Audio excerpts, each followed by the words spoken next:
One of the absolutely best phrases in all of sports, and you know what that is. Game day. Say it with me. Game day. Yes, sir. God, I love game day. Get yourself all ready 3 days before. Get yourself mentally rolling into it. I used to try to do this for game day. I used to try to think of the most obscure things possible to take my mind off of game day. I didn't care what it was. Anything. Checkers, this and that. I used to even say things like, yeah, don't worry. I don't really want to play that much. And, I never really. And then as the game was getting closer, I'm like, that's so full of shit. I don't even believe it. And so you start getting yourself ready, You're sitting there, you're trying to keep your mind focused on really not getting too amped up. You don't want to put all the energy into your pregame and up to the building up the game. So what you do is you walk to the stadium. You're like, man, when you walk into the locker room, though, all bets are off because that's when you see your uniform. Your equipment guys have taken your jersey. And the coolest thing, get this, the coolest thing on the planet when you were a pro and when you got the big time college football, you would walk into the locker room and you would see that they had put the reversible tape on your pads and they had put your jersey over it already. And you were sitting there and you're all ready to put all your little things that you have to put on your jersey and all the kind of cheating stuff. You do know there's cheating stuff that goes on the jerseys. So my pads, they would have the reversible tape. You know what reversible tape is, right? So you have tape on both sides. They would put your jersey over. It would stick to your jersey so the offensive lineman can't grab jersey, right? You walk in, you see that, you go to your locker, you go over to the offensive lineman, and you go like this. Psst. Meet you in the bathroom. Psst. Meet you in the bathroom. D-line, O-line, meet you in the bathroom. We all walk into the bathroom. We put towels over our heads. Then we would get one guy that would spray the silicone all over our jerseys. Shh. Because you don't want the silicone to get in your sinus passages because you'll pass out. So you're going, get them all there, man. You got that silicone on you. When the guys grab, they're like this, and they can't grab you. You got to make sure you get a towel and towel it off because the refs will come over and check you out a little bit. Okay? Put all that on you. Then you get yourself all ready to rock. Then what you do is you go over to your locker. You look around. And this is something that M. Reyes is probably professional at, but it's a little different. You see, M. Reyes likes to get teabagged in a different way. Big Sills used to take a tea bag, put it under my tongue, and that caffeine. Then you take a Vibrant. You drop a Vibrant down. Then you get a couple Red Bulls, gun that down, and you're ready to rock. And M. Reyes, he doesn't understand what a true tea bag is because his tea bag is different than Sills' tea bag. Take it out. You're ready to go. You got the caffeine in you. You're ready to rock and roll. And let's go play some ball. Get out there, man, and you go out there and you play your asses off. Appreciate everybody coming aboard. Please hit that like button. Hope all are well. And we are going to get into the game. And we're also going to look at what we think happens tonight. All right. We always start game day out by doing this to you guys. Give me some scores.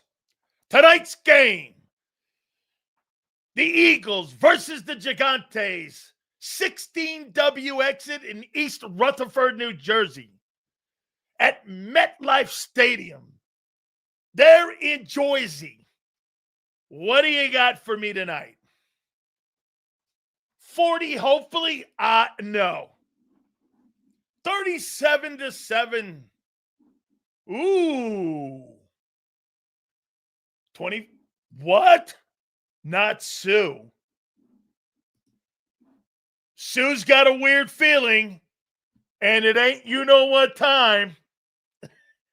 She's got a weird feeling. 17-10 Eagles. 24-14. 20-17.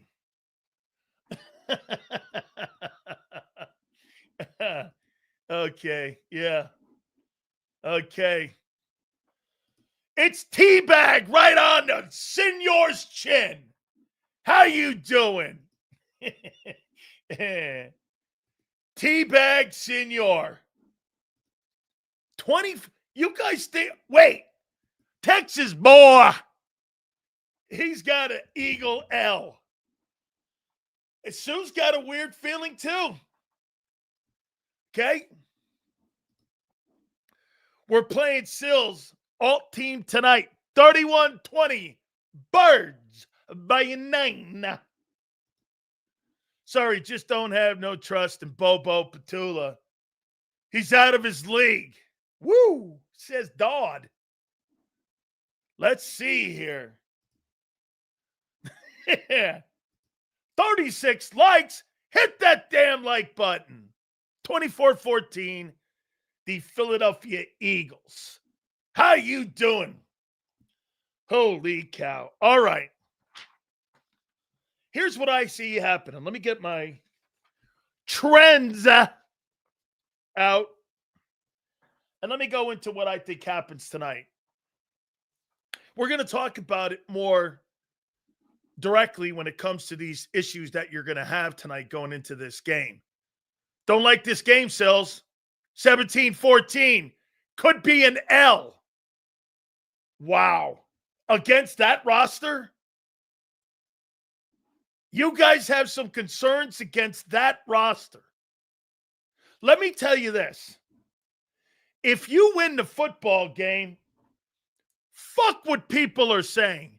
If you win this football game 20-19 tonight, that's an L in my book. 20-19 is an L. It's an L. I don't trust the offense when you got Kevin Franklin calling the plays. A reference to, obviously, James Franklin. Win's a win. I know it is, sweetie. I know it's a win. Let's see here. Hey, you know, listen to this. You see a guy who does this shit? Hey, Junior, I got all the way to the National Football League with this fucking wonderful body. Was the 56th player taken in the National Football League draft. You know what you were doing? Drinking Similac in Canada.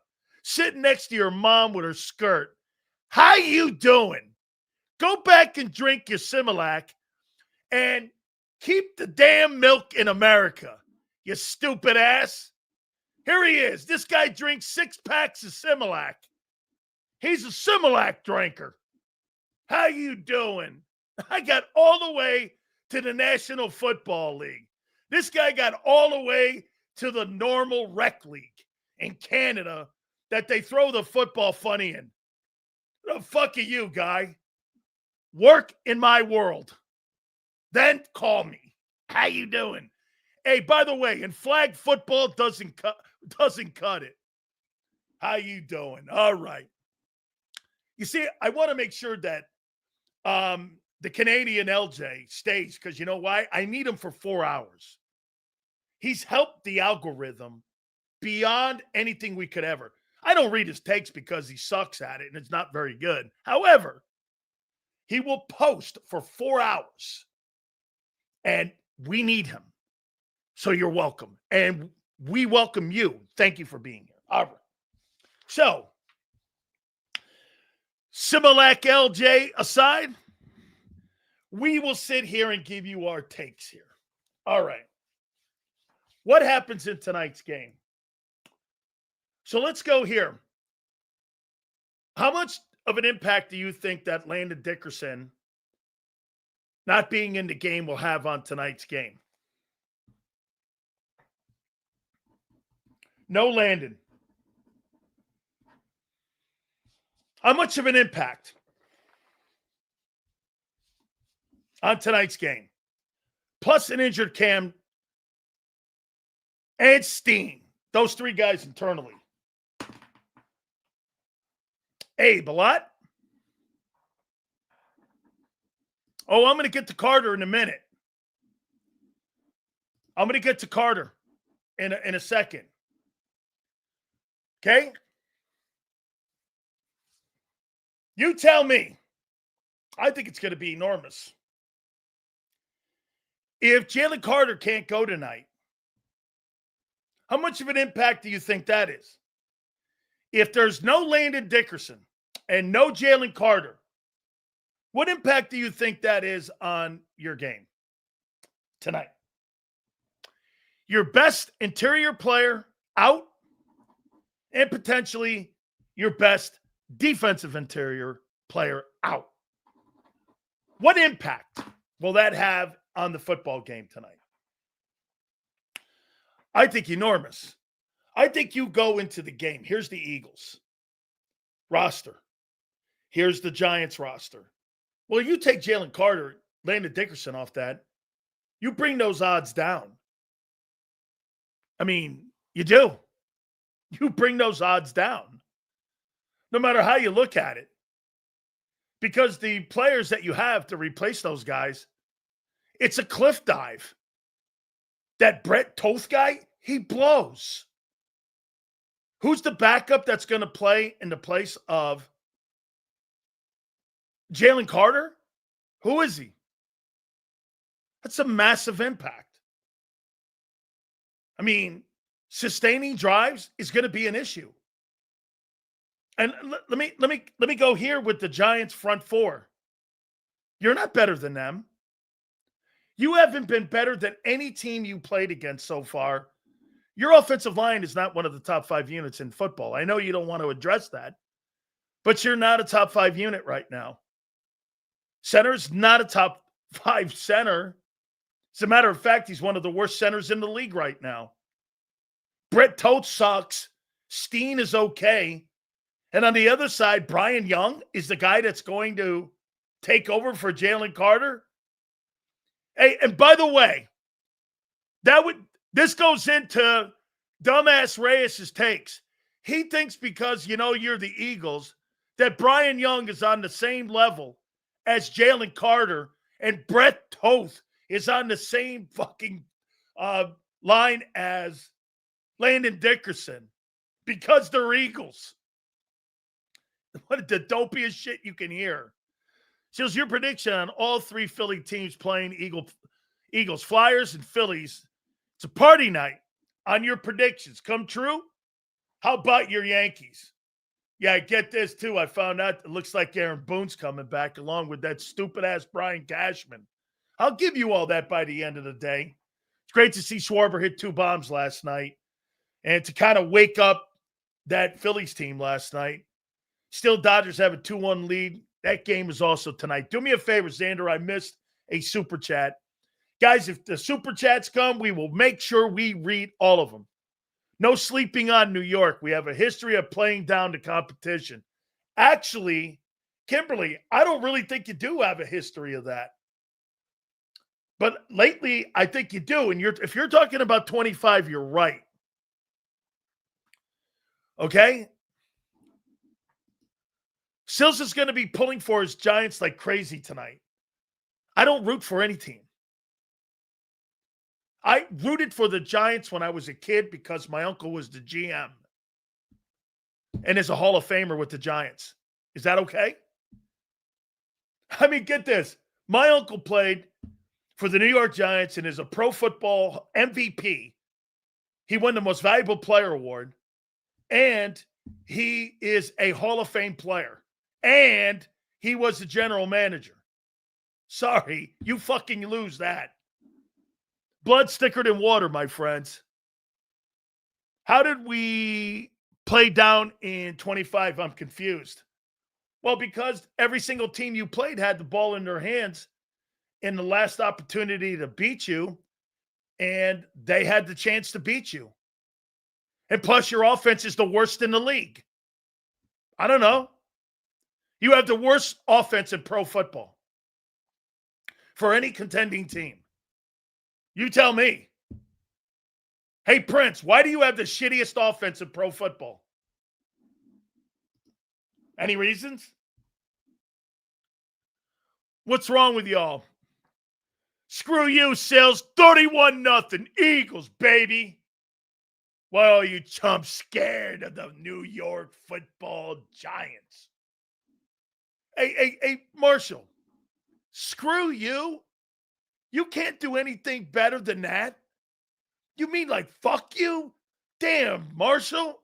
You're lowering expectations yourself, man. What in the world are you? You're now scared of Big Sills? Come on, Marsh. Show them baguettes. Show me those baguettes. What the hell's wrong with you, man? Sitting there telling me, screw you, Sills. You sound like M. Reyes and some of these other stiffs. All this for Sills to predict us to win big. Well, Sills, when are you getting reins on? Work, dude, you've got to remember something. When Big Sills targets somebody, okay, unlike a stealth bomber, Big Sills hits his target. It may not be yet, or it may not be now, but I'm going to hit my target. Nobody escapes the claws of Big Sills. Nobody escapes it. So don't you worry, my friends. I will have Roman Reigns on your program. My super chat's getting denied when I show aggression.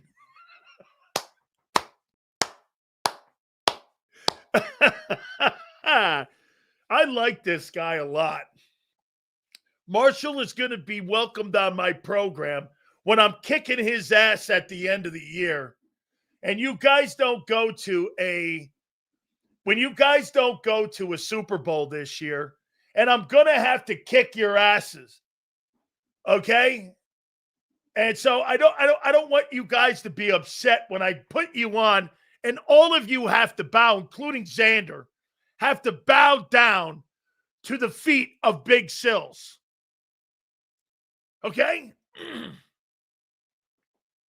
When you guys don't win it, yeah. Junior, you'll be there too with the rest of them. Yes, sir, baby. When you don't win that Super Bowl this year, you're going to be going like this. Damn, Sells. I'm sorry forever doubting you. I got something here. I can't do the show like that. There we go.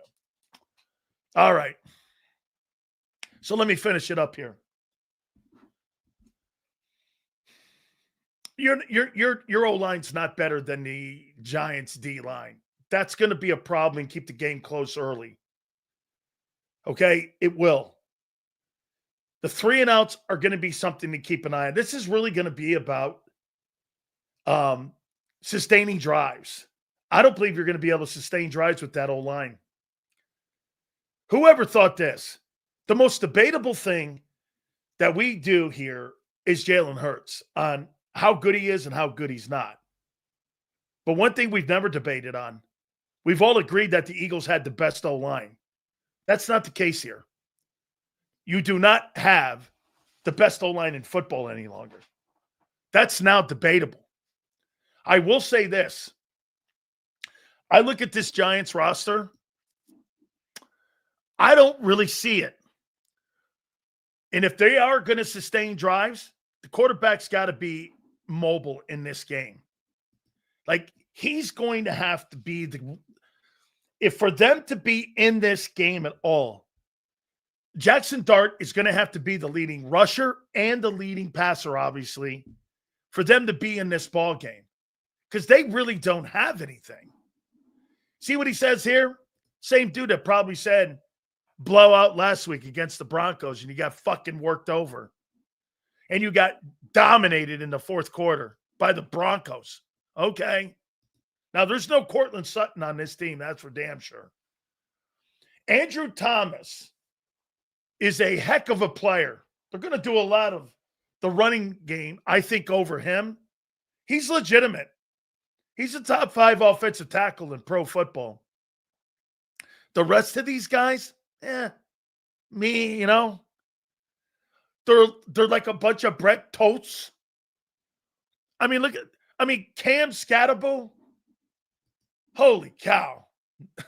The Great White Hope. Holy shit. Hey, can you imagine if he runs over Cooper DeJean tonight and he puts Cooper DeJean on his head in the Meadowlands? And Cam's Scatterboo puts Scatty all over the place and he just takes a dump on Cooper DeJean tonight? I'd be looking forward to seeing that little battle. We'll see. White on white crime. I'm not white, though. I'm Italian, so we'll keep that in mind. Their defense, though.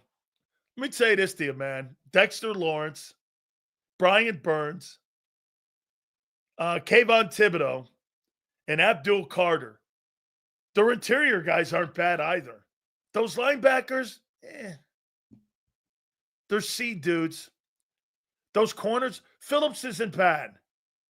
That defense, though, I mean, so here, without further ado, all right, Sills, like Big Z said yesterday, belt the ass. I got 31-10 Birds. We're not playing the Broncos. The Giants are terrible. We win off pure talent tonight. Well, shit, that's what you've been winning normally off of. It ain't that brain thruster you have as your coaches. Holy cow. Those guys have migraines when it's game time. Kevin Patullo has a migraine. Oh, what play should I call? Oh, my God. Nikki, what do you think? I don't know. Why don't we run a jet sweep? We don't have a jet sweep. The quarterback's not smart enough to know and handle a jet sweep. What do? Throw a damn, I don't know. Throw a damn halfback pass option. I don't know.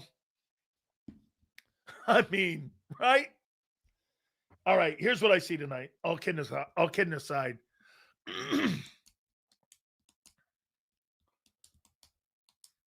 You're fighting yourselves. Your offense is just so bad. And I know all of you think this is going to be a breakout night. I don't. I'm going.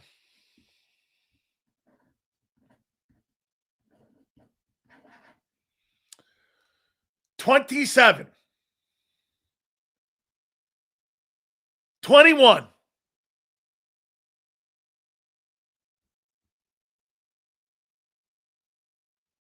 Eagles.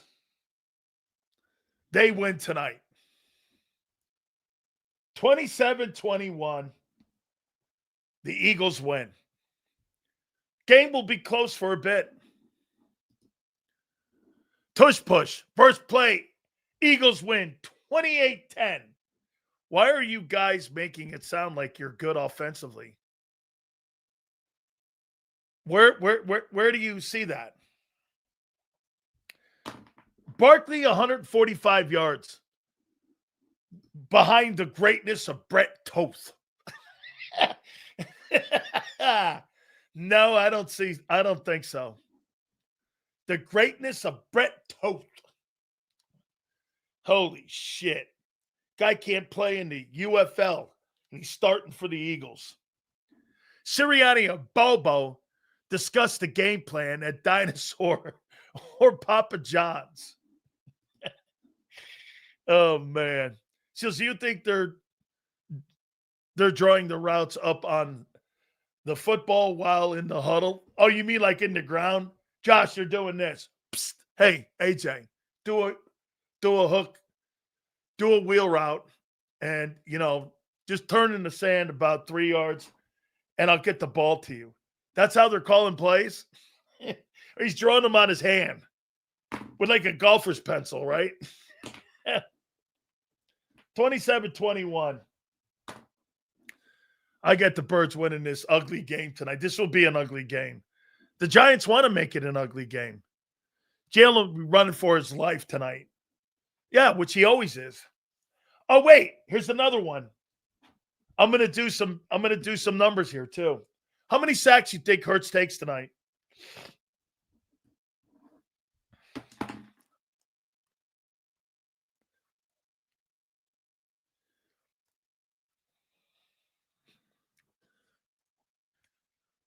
Four sacks. Hurts takes 4 sacks tonight.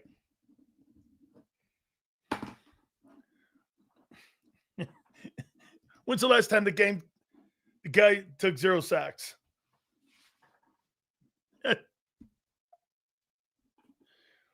Five? Jesus. 5? Okay. That's alone's gonna make him like a squeezy pie. 8 sacks easily. Sil's gang banging now. Easy, Mac. When's the last time the Giants had any sacks? Well, the guy, Burns, is second in sacks. He's got 5. Giants got, yep, they do. What the hell are you talking about? Good. Okay, well, here, since this stuff is so, that's what he has for the, folks, that's what he has for the year.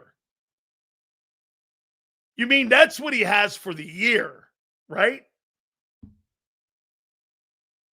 M. Reyes, he has 350 yards for the year, right? That's what he has for the season. This guy's making it sound like, oh, that's what he's getting tonight with the worst fucking offense in football. All right. Here's Hurts' numbers tonight.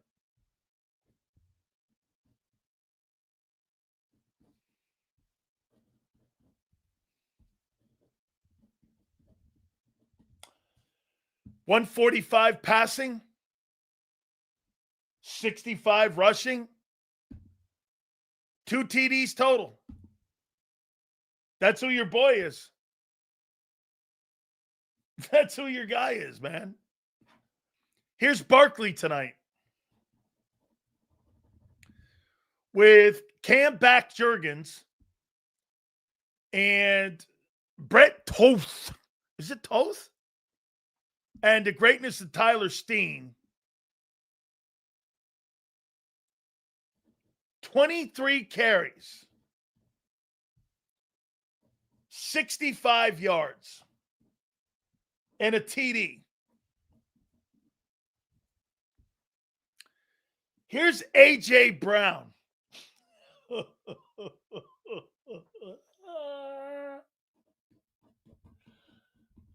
All right. So far, I got Jalen Hurts at 145 passing yards, 65 rushing, 2 TDs total. By the way, for Jalen, that's 210 total offense and 2 TDs. That's kind of who he is. A.J. Brown, how many catches and yards do you think A.J. gets? You know why I'm having a fun time with the numbers? Because it's kind of hilarious. You're no curmudgeon, man. Yeah, that's right. That's why you're here too, jackass. Let's see. 3 for 15. What? Hey, M. Reyes, come on, man. I want to see 6 for 89. Not bad. 5 for 55 yards. 5 for 110. All right. Okay. 5 for 76. All right. Here's A.J. Brown tonight. What's flexing got? A.J. will have 5 for 65 yards. All right. All right. A.J. Brown tonight. After the whole meeting.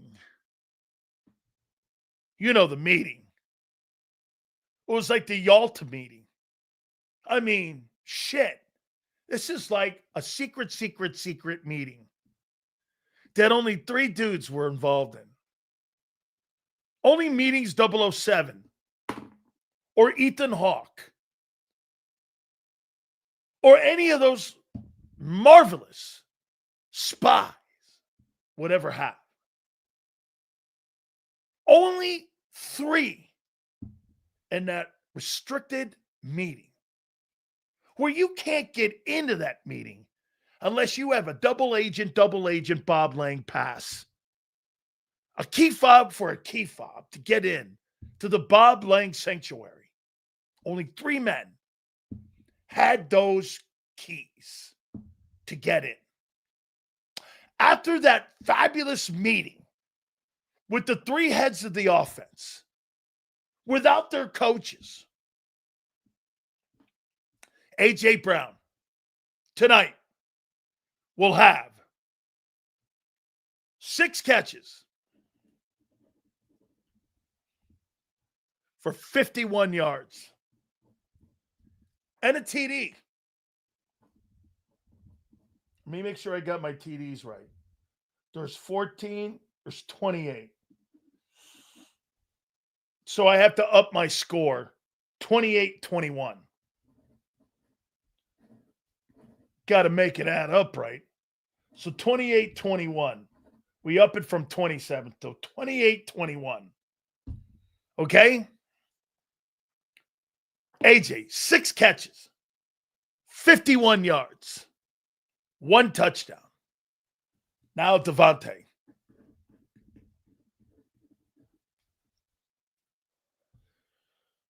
Devontae.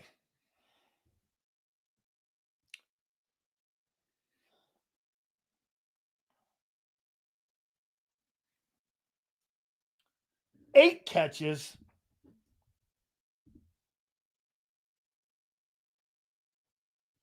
for 45 yards. See? 1, 6, 7, that's 97. I got to add up the other 140. The other 45 goes to Goddard. Goddard gets 3 catches for 40 yards. So here's your offense. Jalen Hurts, 145 yards passing, 65 yards rushing, and 2 TDs. Saquon Barkley, 23 carries, 65 yards, and a touchdown.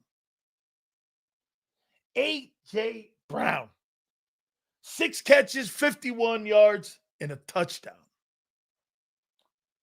Barkley, 8 catches for 45, and Goddard, 3 catches for 40. There is your offense. And 0 picks. Yeah. Who's Dotson? Yeah, I'm Dotson. They don't use that guy. They only use him when AJ's moaning and crying too much. Oh, yes. And how many tweets?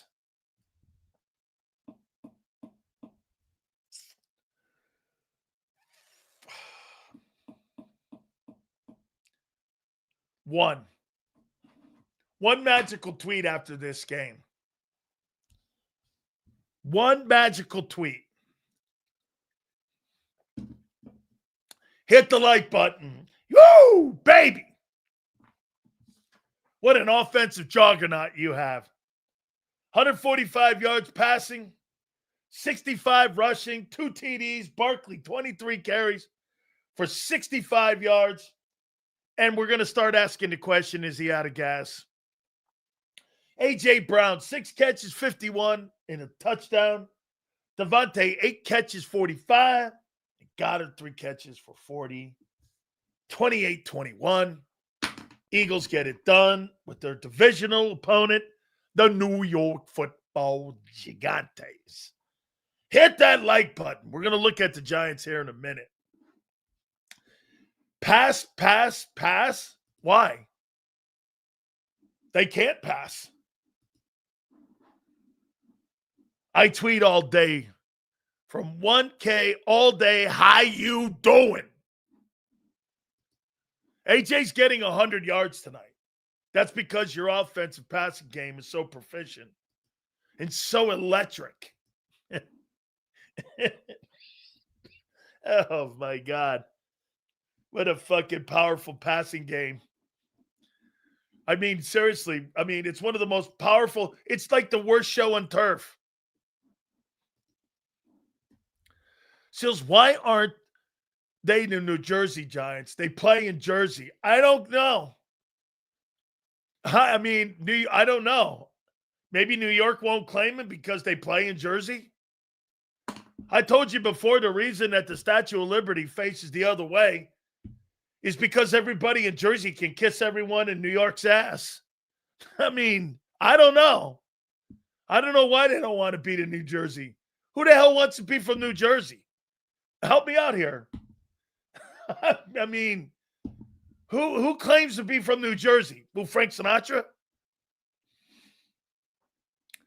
Tax credits. Okay. All right. Hey, I live in Jersey because of tax credits. Okay. Can I tell you why? I told you this before, and I'll tell you it again. The reason I have a problem with New Jersey is I can't fucking do my own windshields. And I can't give myself my own gas. I'm not doing it. I don't respect anybody who can't pump their own gas and clean their own windshields. The fuck is that? I actually do too. I'm kidding. I do. I like it. It's all good. Can't even idle in Jersey. Oh shit, man. Worst drivers in the world, Jersey drivers. Yeah, they drive like there's no lines in the highway in New Jersey. Crazy. You ever go through them cities, Patterson and shit like that? Those places, they're like the lines in the highway. They don't take any consideration with the fucking lines in the highway. There's a line in the highway, and the guy looks at you. You're like, what a dope.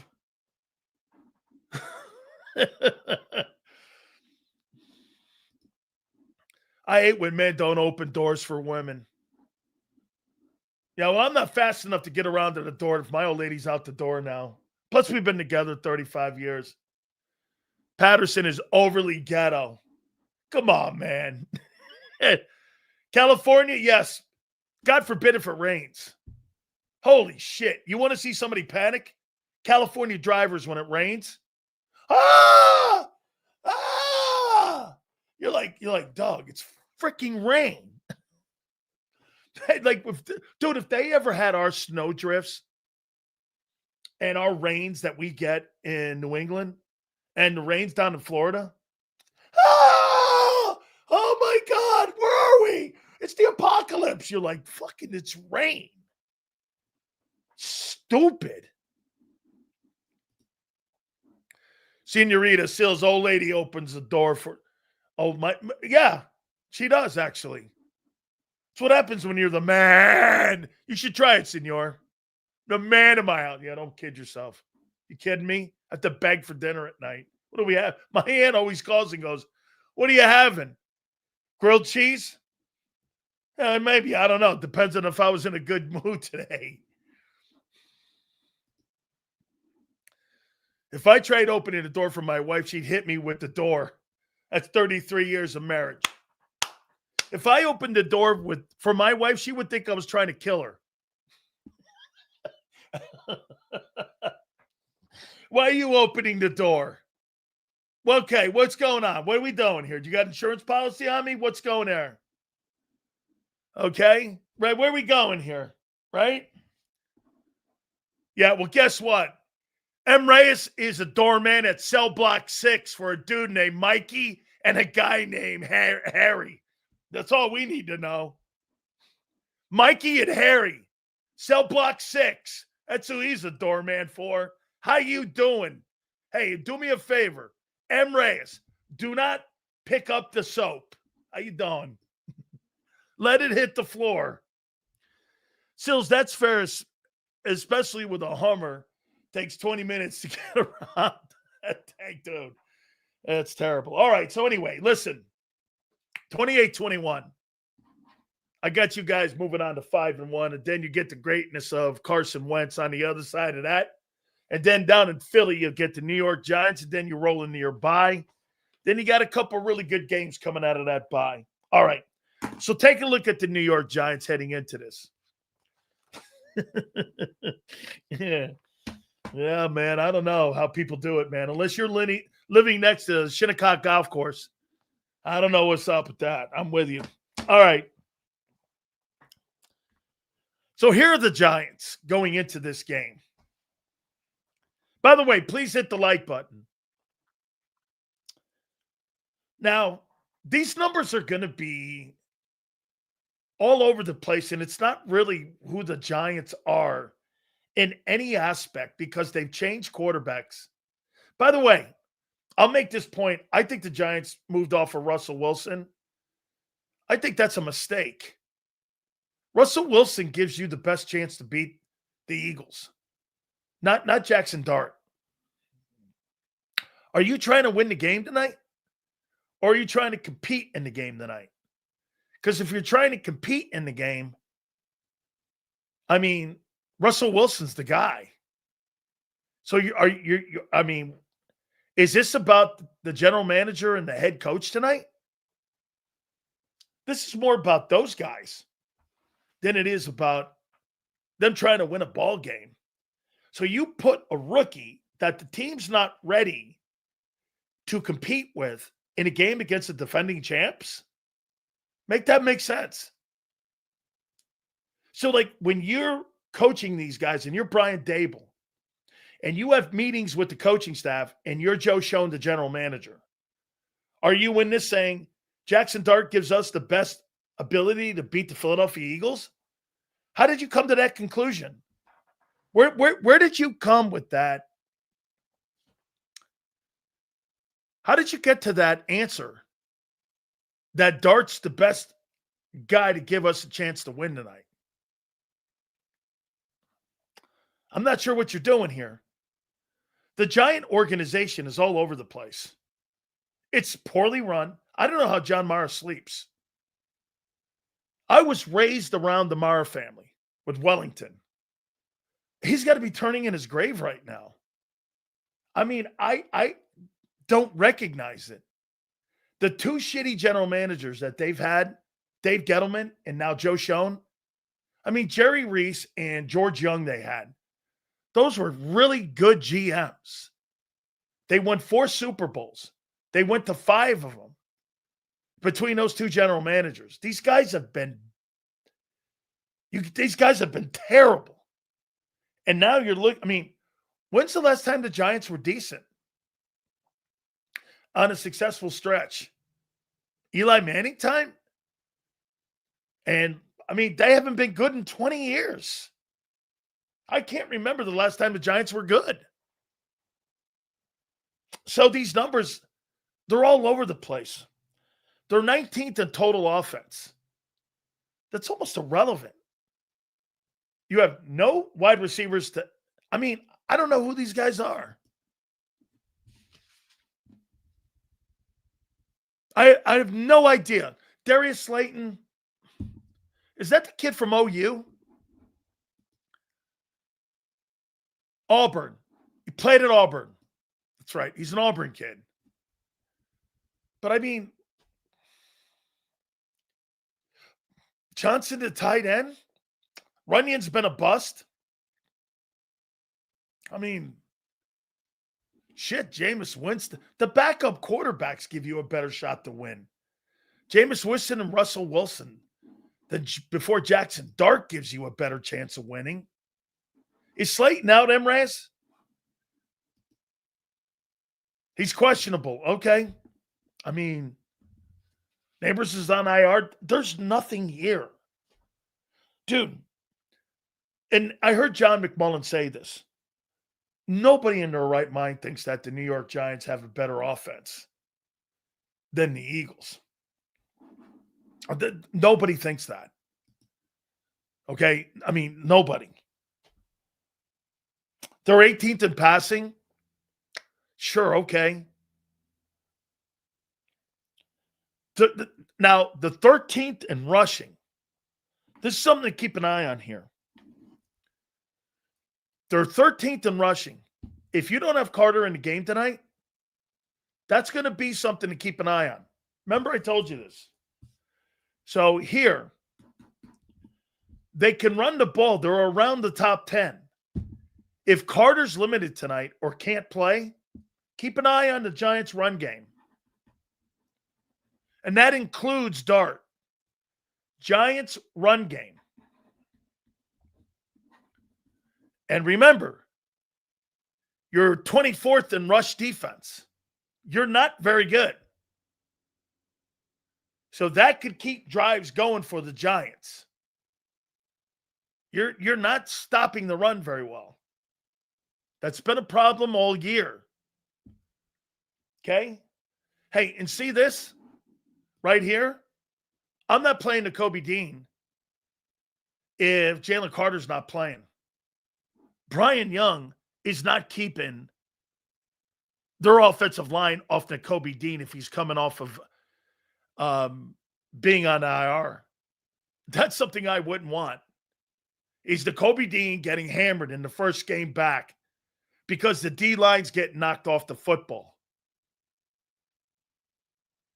If Carter doesn't play, the Giants have a small opening here, okay? All right? Bro, Nakobe Dean is not a healthy player. He's always hurt. Get him reps. The more reps you give him, the more injured he gets. The hell are you talking about? Dude, this guy makes it sound like Nakobe's never hurt. He's always hurt. He's not hurt now. Give it time, bro. Give it time. He could go sit next to Nolan Smith. And then you could tell me how great those guys are sitting there because they're injured all the time. So keep an eye on that. What happened to everyone's all-pro Jordan Davis? Oh, I know. Remember what they were telling me early on in the year? How the guy is now earning himself a contract? I don't see it. I've not changed my opinion of him whatsoever. I think he's been okay. I'm not giving you credit for being okay. You're the 13th fucking pick in the draft, guy. You just got your 5th year picked up. What do you want? Honest to God, he's never lived up to expectations. He's kind of, I guess. He's kind of. You've dropped the bar very low for him. He's been okay. But at the end of the day, they're still running the ball on you. So the Giants' run game, keep an eye on that. Here's where you're going to get them and where Vic is really great. Scoring, they're 28th. And red zone, they're the worst team in football. Those two factors and how good the Eagles are in red zone, I mean, the Giant defense is going to have to make plays tonight to get the ball in the end zone. Because those numbers are terrible. You're down at the bottom in scoring, and you're the worst team in the NFL in red zone. And third down. A lot of 3-and-outs. A lot of 3-and-outs. Ton of 3-and-outs. Tonight, you got two football teams that are the worst teams in the NFL in 3-and-outs. Eagles and Giants. 3-and-outs. 3-and-outs. Turnovers tonight will be a huge factor. And that favors Philly because they don't turn the ball over. So look, turnovers and the Giants' run game. Keep an eye on that. Another one here. Let's go over to the defense with the Giants. So the Giants are 26th in defense. See, I think these Giant numbers are a little bit misleading. When you lead the NFL in the worst red zone offense, and you lead the NFL in 3-and-outs, or you're like one of the worst teams because the Eagles lead the league in 3-and-outs, and you're 30th in it, your defensive numbers are going to be misleading. I personally think some of the numbers on the Eagles defense are also misleading. I think that defense is what's kept you in games. Your defense, having lost those 5 starters from the Super Bowl and where you are, I'm pretty cool with where you are. You know, you may look up at the numbers and go, Sills, they're 20th. Yeah, well, they don't play like the 20th ranked defense. They don't. Where you're getting killed is at the safety position and at the edges. That's where you're getting slaughtered. Your edge play is just, hey, Vic's starting to not tell you the truth. Because that's where you're getting gashed in the run game. Not so much up the middle, but more on the edges, like in the B gap. That's where you're getting killed. Those guys cannot set it. Pressure's been okay. I think they asked the wrong questions in those scrum meetings with Vic. Hey, Vic, how do you think your edges are playing against the run? That's the question I'd ask. Instead, you know what they ask? They ask these questions. Hey, are you disappointed in the amount of sacks? It's a dumb question. Why? You didn't have a ton of sacks last year from your edges. So he's only looking at what they did a year ago in sacks. They didn't have high volume sacks last year. But they set the edge exceptionally last year. These guys aren't. I learned one thing about Vic Fangio. You've got to ask him the right question. The right question would be, hey, Vic, how do you think the edges are doing against the run? And he would tell you they got to be better. If you ask him about pass rush, he's going to go like this. I'm all right with it. You were all right with it a year ago. They didn't have high volume. So you're asking the wrong question there. They're looking at the numbers in sacks. I'm looking at your integrity playing the run. Dude, I mean, let's be candid. Denver beat you up on the run. You couldn't run the ball. Hurts couldn't run the ball. They were more effective. Even though they had 6 sacks, they were more effective in the run game. Shit, so much so, their defensive end was the AFC Player of the Week. He was the AFC Player of the Week because of the game he had on Lane.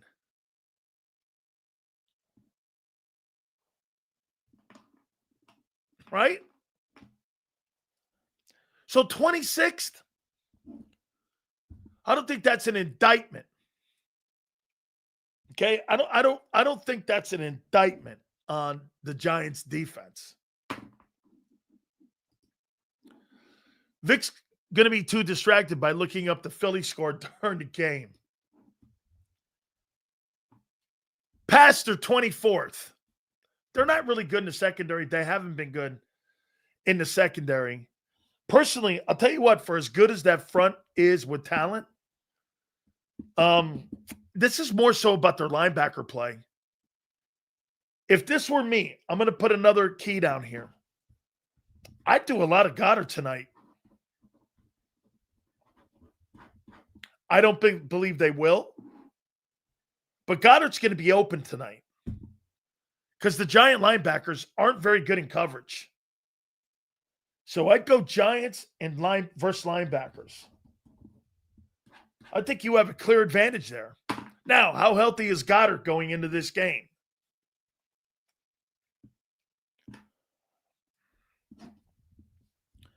They're 27th in scoring. They give it up. They give up the big plus 25. Will the Eagles spread the ball around and pass the ball in this game for some balance? This game here is so set up for balance. I mean, throw the ball a little, run the ball a little, don't turn it over, play sound on defense. You should get out of New Jersey with a win and, not really have to put a B-plus effort in. I don't believe the Giants won't make mistakes tonight. I believe they will. I believe the Giants will make mistakes on both sides of the football tonight. Red zone, they're ninth. They're not bad. But again, third down, they're 24th. That means getting up and getting off the field. That's because their linebackers and their secondary keep them on the field. If I was Jalen Hurts tonight, hey, Abe, are you in here? Abe and I had a great conversation on the morning show in Tampa. Here's Abe. Abe, those were great questions. You tell me if I'm going to repeat what Abe and I said about Jalen Hurts. And I thought Abe brought something great up about Hurts, and you tell me if you agree or disagree. So we had a conversation. Let me ask you this. Jalen Hurts in 2022, do we all agree that's the best version of Jalen Hurts since he's been the starting quarterback? Right? Do we all agree? And Abe, I'm glad you liked what I said to you this morning. Do you guys agree 2022 was the best version of Jalen Hurts? And I'm going to tell you what's happened since 2022. Okay. You guys agree, right? Philly Don? KC, all of you? Okay. Who was the offensive coordinator in 2022?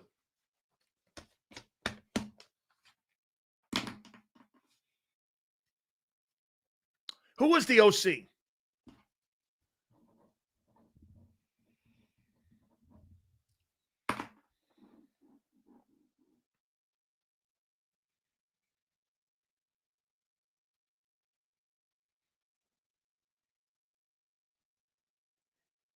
Nobody's got it. Who was the OC in 2022?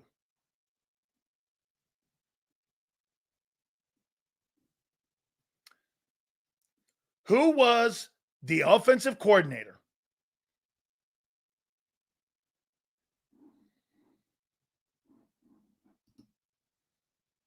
Thank you, bro.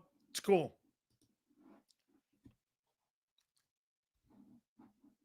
No, you guys haven't gotten it. Who was the offensive coordinator in 2022? Correct. Shane sent in a play.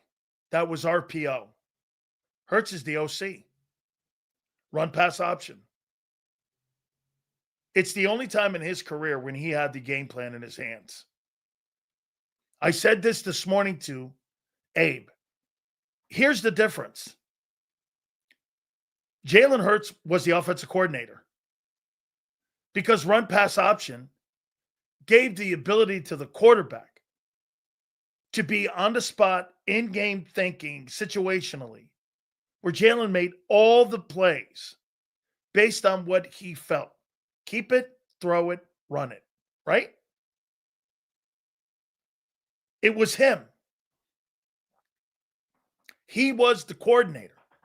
Shane sent in RPO. It was in Hurts' hands. Every other time that they have gotten a coordinator for Jalen, they've taken the game plan out of Jalen Hurts' hands. And they put it in the OC's hands. That's why in 24 it worked. Because the emphasis was on running the ball, not throwing. When you put the game plan in Jalen Hurts' hands and you're running RPO, Jalen Hurts is one of the best situational players I've ever seen do that. In 2022, you play like that, he is a weapon. You can't defend it. But ever since then, they've taken the game plan out of his hands. And they want more control over the offense. Last year, they took the control with Barkley. Okay, he disagrees. Folks, I'm going to show you he can't disagree. There's no disagreeing. When you hike the ball and you're in an RPO, there's no design play. The quarterback looks at the defensive end or the linebacker and determines whether to keep it, throw it, or run it himself. There is nothing to disagree. There's three different options while the play's going for the quarterback to determine what to do with it. Shane had a knack for reading situation. Dude, that was Hurts situationally. He would send in the RPO. Daniel Jones runs that offense. There's how in the world can you design? RPO's not a design play. How is it a design play? When the quarterback hikes it. Look, Prince doesn't make sense. When the guy hikes it, he turns. What's the design play that he called? It's up to Hurts to determine what the fucking play's going to be. If it's going to be a run, if it's going to be a pass. The quarterback has the game in his hands. It's not, you're not doing this. Hey, because then you can't get the play in on time. Hey, listen, if it's a pass, do this. If it's a run, do this. That's not what RPO is. It's decision-making by the quarterback. You put the game plan in the hands of the QB, and he determines what's in the best interest to move the sticks. They've not done that since. And that's why that offense has struggled. Having RPO's been harder for the offensive line to run since they're only allowed to block within one. That is the problem with the RPOs with illegal man downfield is correct. And you've got that 3-yard or that yard leeway that the refs do it. And they don't want you getting up on multiple levels until the quarterback clears. And then you can get up. It's absolutely true. Senor, it's a very difficult blocking scheme for the lineman to be able to stay within that parameter of that 1 yard. Okay? Get this. No, they didn't run strictly RPO, but the RPO was the number one thing you defended. That was the number one play in the book. Everything else was open because the RPO was so dangerous. Everything was based off the RPO. And when they wanted to go drop back, teams are still worried about Hurts running that RPO and getting out in the perimeter. Of course, it wasn't the number one thing they ran. Everything in that offense was based off that, though. Ran a ton of them. Right. And the other plays, get this. Dude, I'm not debating it with you because you obviously don't know what RPO is. And I'm not going to go over it again. The fact he thinks Abe looks like Clint. Yeah. Funny. This control they want has greatly affected Hurts as a passer and decision-making. How about this? Go. Think about something here. And I'll ask you guys, their ability to develop Jalen Hurts, no way, man. He's actually regressed. He's regressed as a passer. Hurts was 5-7 on RPO off passing. Defenses need to run more of it. Speeds Hurts up. Jalen is great up tempo. Why? Because when he goes up tempo, they can't do situational substitutions on defense. It keeps the base defense and base personnel in. It speeds them up. And get this, it becomes one read offenses. When you go up tempo, it's one read offense. Boom, boom, boom, boom, boom, boom. RPO. He has the ball in his hand. He's able to be able to determine. Think about this too in the RPO. No matter what you guys are listening to by some of the people out here, I've played against the RPO. The quarterback makes the decision, not the guy on the sideline. The guy will design an RPO play for the kid. But then it's up to the quarterback to determine what he's going to do with the football, not the coordinator. The coordinator's not telling him to keep it. How could he? That's impossible. The quarterback reads the defensive end. What if they're – so wait a minute. According to people, you're telling me that Shane Steichen called an RPO and that Jalen Hurts, even though if they brought the end in to block down on Jalen Hurts, according to Shane, Jalen can't change that RPO to a pass or a handoff because Shane called it from the sideline. That's not what RPO is.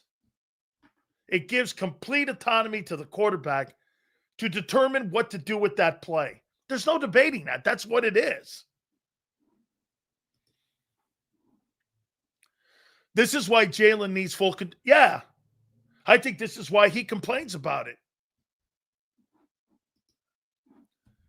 It's even like in Madden, you could pick an RPO play, but it's up to you playing the quarterback to determine which is the best option.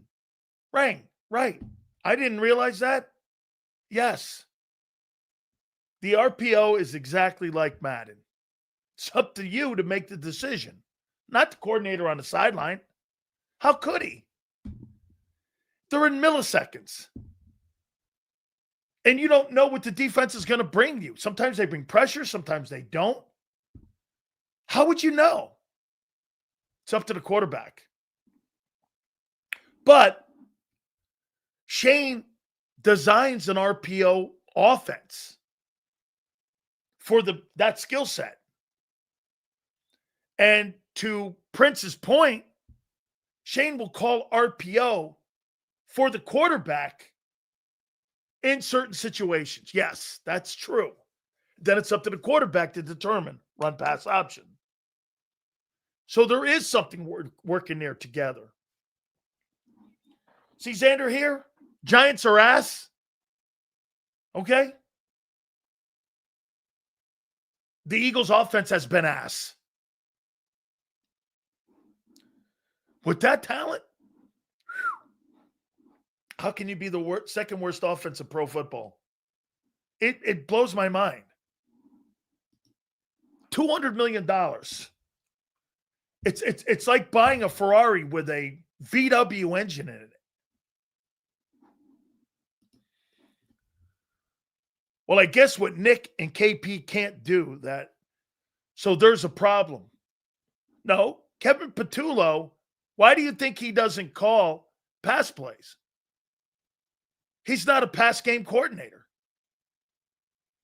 They're going to run the football the way they did a year ago. By the way, let's do this. You think they changed tonight throwing the ball?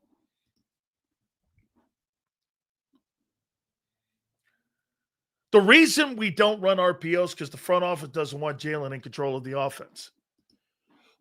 Maybe a little. They are just beat up, Sills. Solid D-line, quarterback in game 3 versus Vic Fangio as DC. Top 2 skilled guys out. Everything he's saying is correct. But the one thing I will say is this. You're not better than the Giants in the D-line, O-line matchup. Don't kid yourself. You're not better. And your edge rushers aren't very good. I mean, what kind of threat do you think the edge rushers have versus the Giants? They've been non-existent. For 5 games, your edge rushers have been non-existent. Okay? Your defensive tackle play has been okay. Giving up 130 yards a game. You're 24th in that category. I mean, you're making it sound like, well, the Giants are bad. Yeah. Well, what's your excuse then for being around the same numbers? Better teams? That's a fair comment. Hey, look at the teams the Giants have played, and then look at the teams that the Eagles have played. I give it to you. Right. You're right. And you've won those games. You're clearly the better team. Right? There's no getting around it.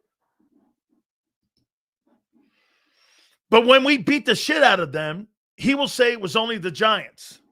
So you want me to give you credit for beating the Giants? And taking care of business?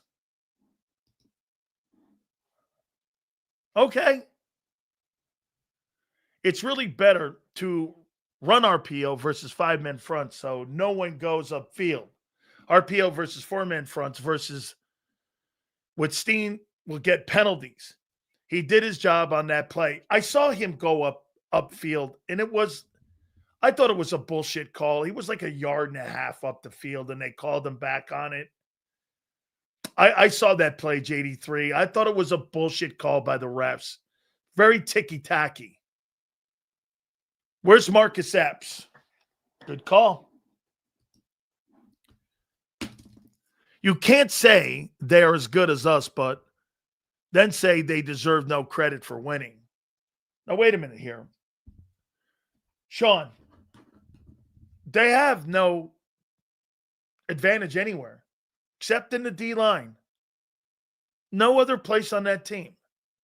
You want me to give credit for winning against and doing your job. Okay, congratulations for beating the Giants. Well, then don't turn around and try to tell me when other teams that you play have played nobody. And I turn around and give you no credit for winning against the Giants. It's the same metric. Now, I think you've played great teams. I think like if this was the college football top 25, I think the Eagles would be number 1, no problem. If I did what college football does and I vote in the top 25, I would vote the Eagles number 1 in the country. Why? Based on opponents who you've played. I think you've played a better schedule and a better schedule of teams than anybody in the league. Okay? Sills, I've been saying the same. The 31st ranked offense can't blow anyone out. You see, you know what Eagle fans are telling you is, well, this will be the game that happens. Well, I'm not so sure on that. And I don't think it's not because you can't. I think it's because you won't. There's a difference here. Guys like Xander and you guys are assuming that they're going to blow the Giants out tonight. I'm telling you, I think you're right. But will the coaching staff let them? This has never been about they can't. This has always been about they won't let them. Maybe I didn't make this clear. This has never been about, I don't think you have the ability not to do it. Oh, no, you're assuming, Sue, that you're going to blow them out because of the talent and the names on the back of the jerseys. You're not wrong. But ask yourself if the coach is going to let them. Ask you, is that going to be their game plan? You have every single matchup. Dude, A.J. Brown versus the secondary of the New York Giants, there's no matchup issues. They have no threatening thing that they do except rush the passer. Nothing. I don't think the linebacker can cover Goddard, and I do not think that those secondary guys can cover AJ and Devon. I don't think they can cover Jahan Dotson. But will they have balance tonight? You should.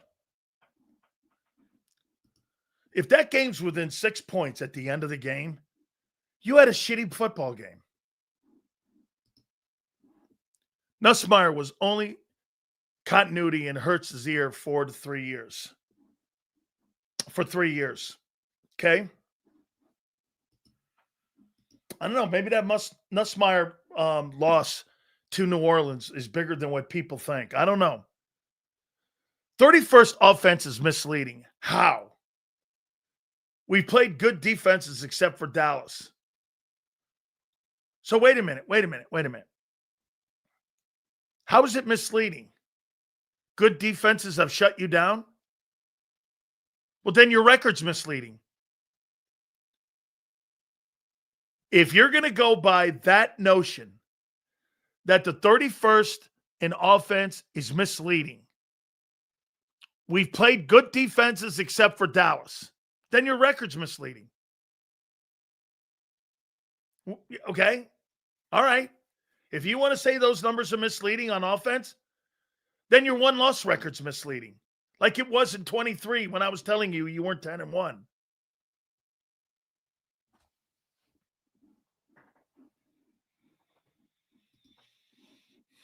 Because we haven't got to run up yards and points on bad teams yet. Okay? So the Cowboys are a good team in your opinion. They may win 9 games. Yeah, I agree. I'm with you on this. The offense right now sucks because of injuries. I think it's got a lot to do with injuries. I don't think you're off base, man, when you say that it's got something to do with some of the better teams and better defensive coordinators you play. I think you're not wrong. Yes, he is. He's on at 4:30. You got to stop with the excuses. Even Stevie Wonder could see the offense looks bad. Agreed.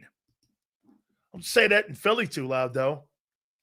People think you're being like a hater on something.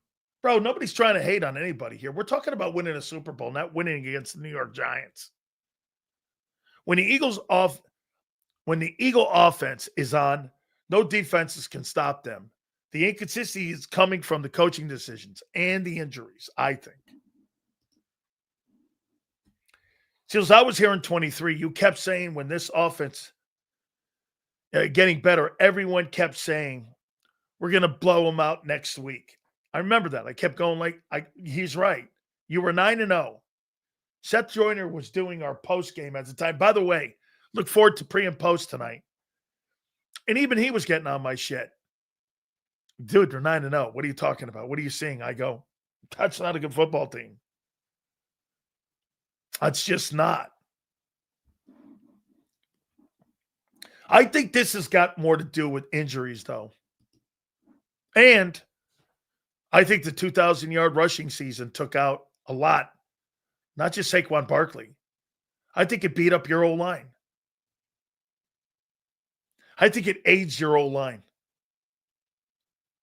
That 2,000 rushing season. You want to take? That 2,000 rushing season, in my opinion, has taken its toll on your O-line. I don't think there's any coincidences that you have injuries all up and down the line from Lane on down. Shit, the only guy not hurt has been Steen and Mulata. The center's banged up. He's got a bad back off that season. The left guard has been injured the entire offseason, had 2 surgeries. Now he's missing games. You don't think that? That the offensive line has been damaged because of that 2,000-yard wait? And by the way, a year ago, too, your receivers were banged up. Didn't they miss 4 games combined? Devontae and AJ? So your receivers got banged up. Your offensive line got banged up off that season. And it was one of the most physically imposing seasons. Okay? What up, Maniac?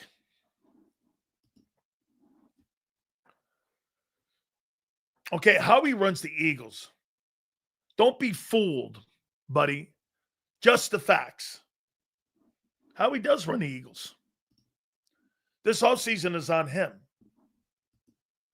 We'll find out by the end of the year if it was good enough or not. Right now, it looks a little suspect, but a lot of football to be played. I think the long playoff run had more to do with it. So the long playoff run and running 40 times a game, those two things, I think, had a lot to do with it. The short off season, yeah. Think about it. Let me show you something here. I want to put it in context for you.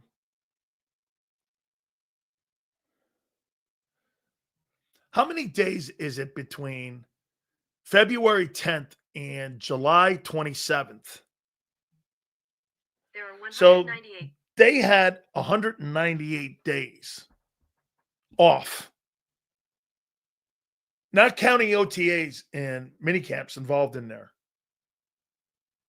So you had 198 days for 2 knee surgeries for Landon, a back surgery and recovery for Cam.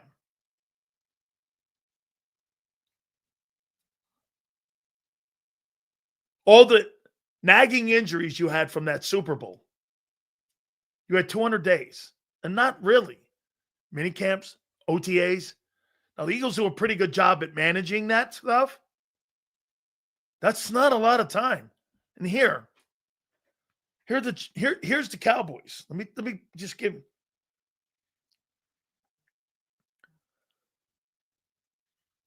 How many days off from December 31st until July 27th?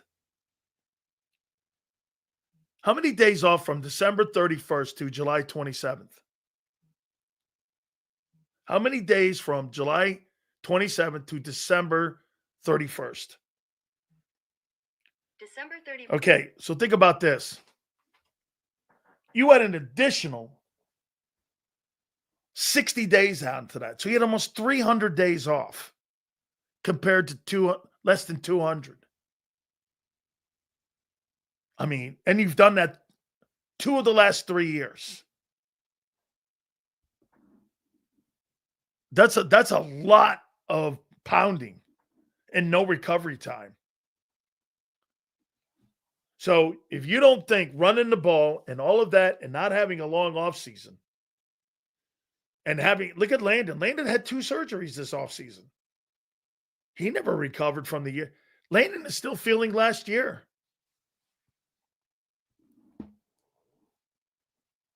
I mean, he's still feeling last year. Cam looks unexplosive. He does. I'll tell you what, he does not look very good right now. Landon has played with chronic issues almost since he was a rookie. Lane tweaked his neck because of the tush push. Steen 40 pounds lighter. Yep, our problem starts in the O-line. I agree. And plus, by the way, I think your pass protection hasn't been very good this year. I still think Sirianni could get canned. No way. No way. Not a chance in hell. He is the perfect head coach for them. You know why? He backs them and not anyone else. It's all about the messaging and the work. There is no chance that guy that guy backs his coaches. He backs what they want in the front office because, again, their method has worked. Landon and Cam coming back from significant surgeries, and they rushed it back too soon. Correct. Well, the season started. They had to. I could tell you the number one goal of this offseason is to fix the O-line. I'll say. And boy, that's going to be some hard decisions. They might need a new center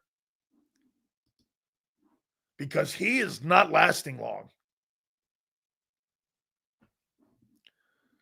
Landy could miss the next 3 games. This one, Minnesota, and the next Giant game. And then you go into the bye. I'd probably do that. It's probably going to kill him, but I would probably do that. So those Eagles have to make a statement tonight. What's your keys to the game tonight? Establish the run. Establish that run. Have Hurts get out in the open. Make them have to defend that RPO. Make them and spread them out that way. Then start trying to nibble away with AJ to get down the field.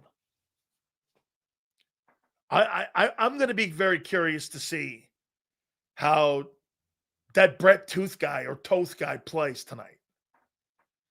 Because the Giants' interior guys, they're better than him.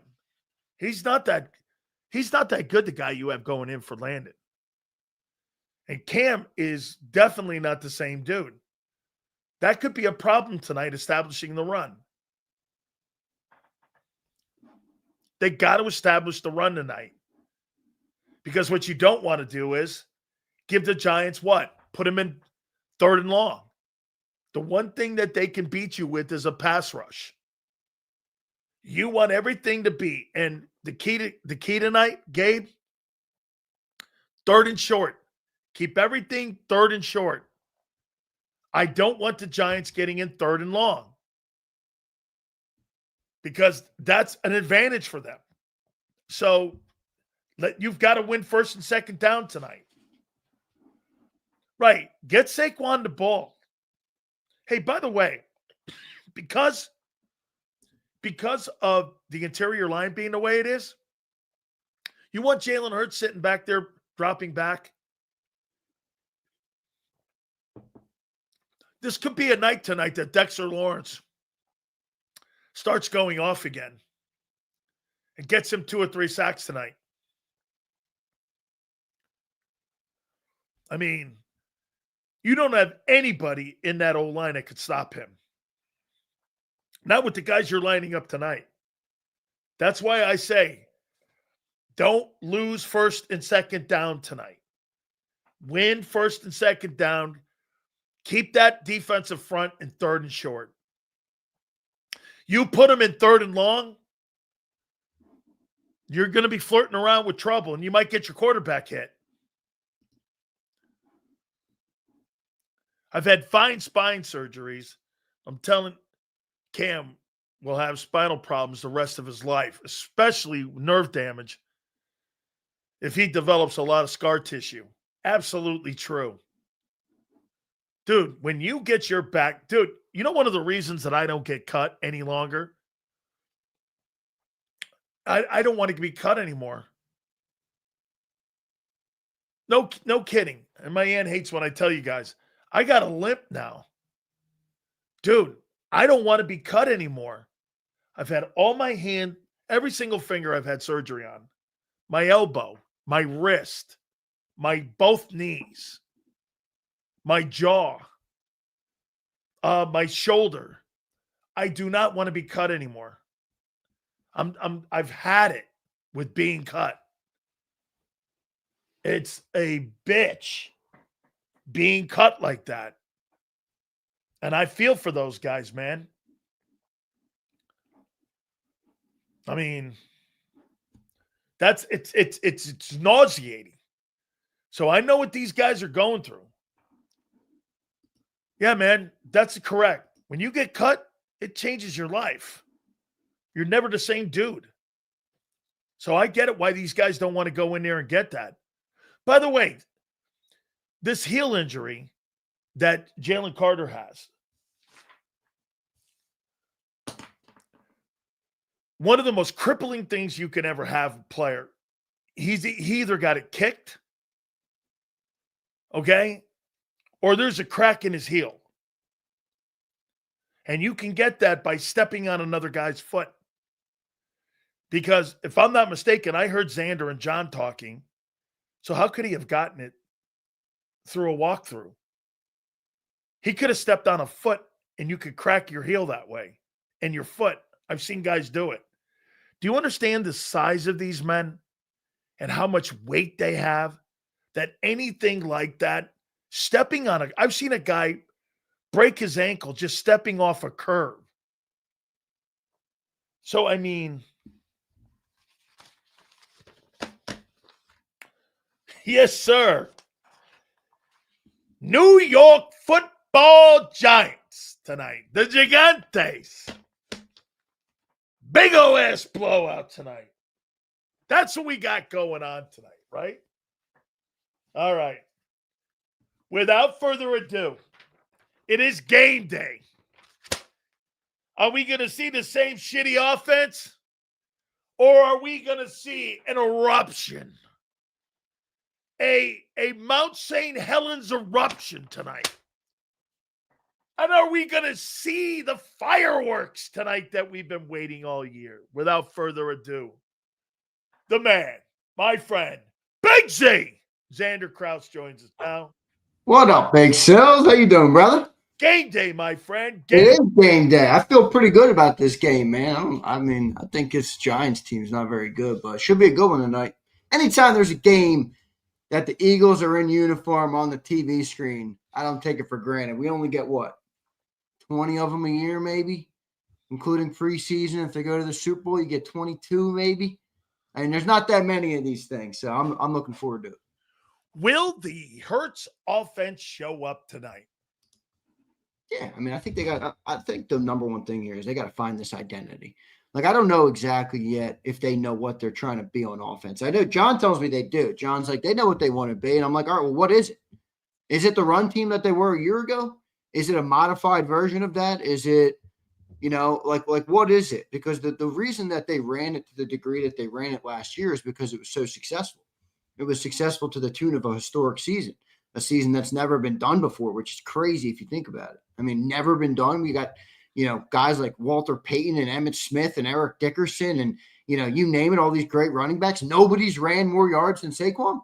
So it's crazy the way they ran last year, but is that what they're trying to be again? Or are they trying to be a modified version of that? I don't know yet. And I think they're still trying to figure that out too. I want you to help me out then on something, and because I'm very, very, very, very, very confused. So Nick Sirianni at the beginning of the year told everybody that, listen, I don't want to talk about champions. I don't want to talk about repeat. I don't want to talk about any of that stuff. I don't even want to see the damn banner fall.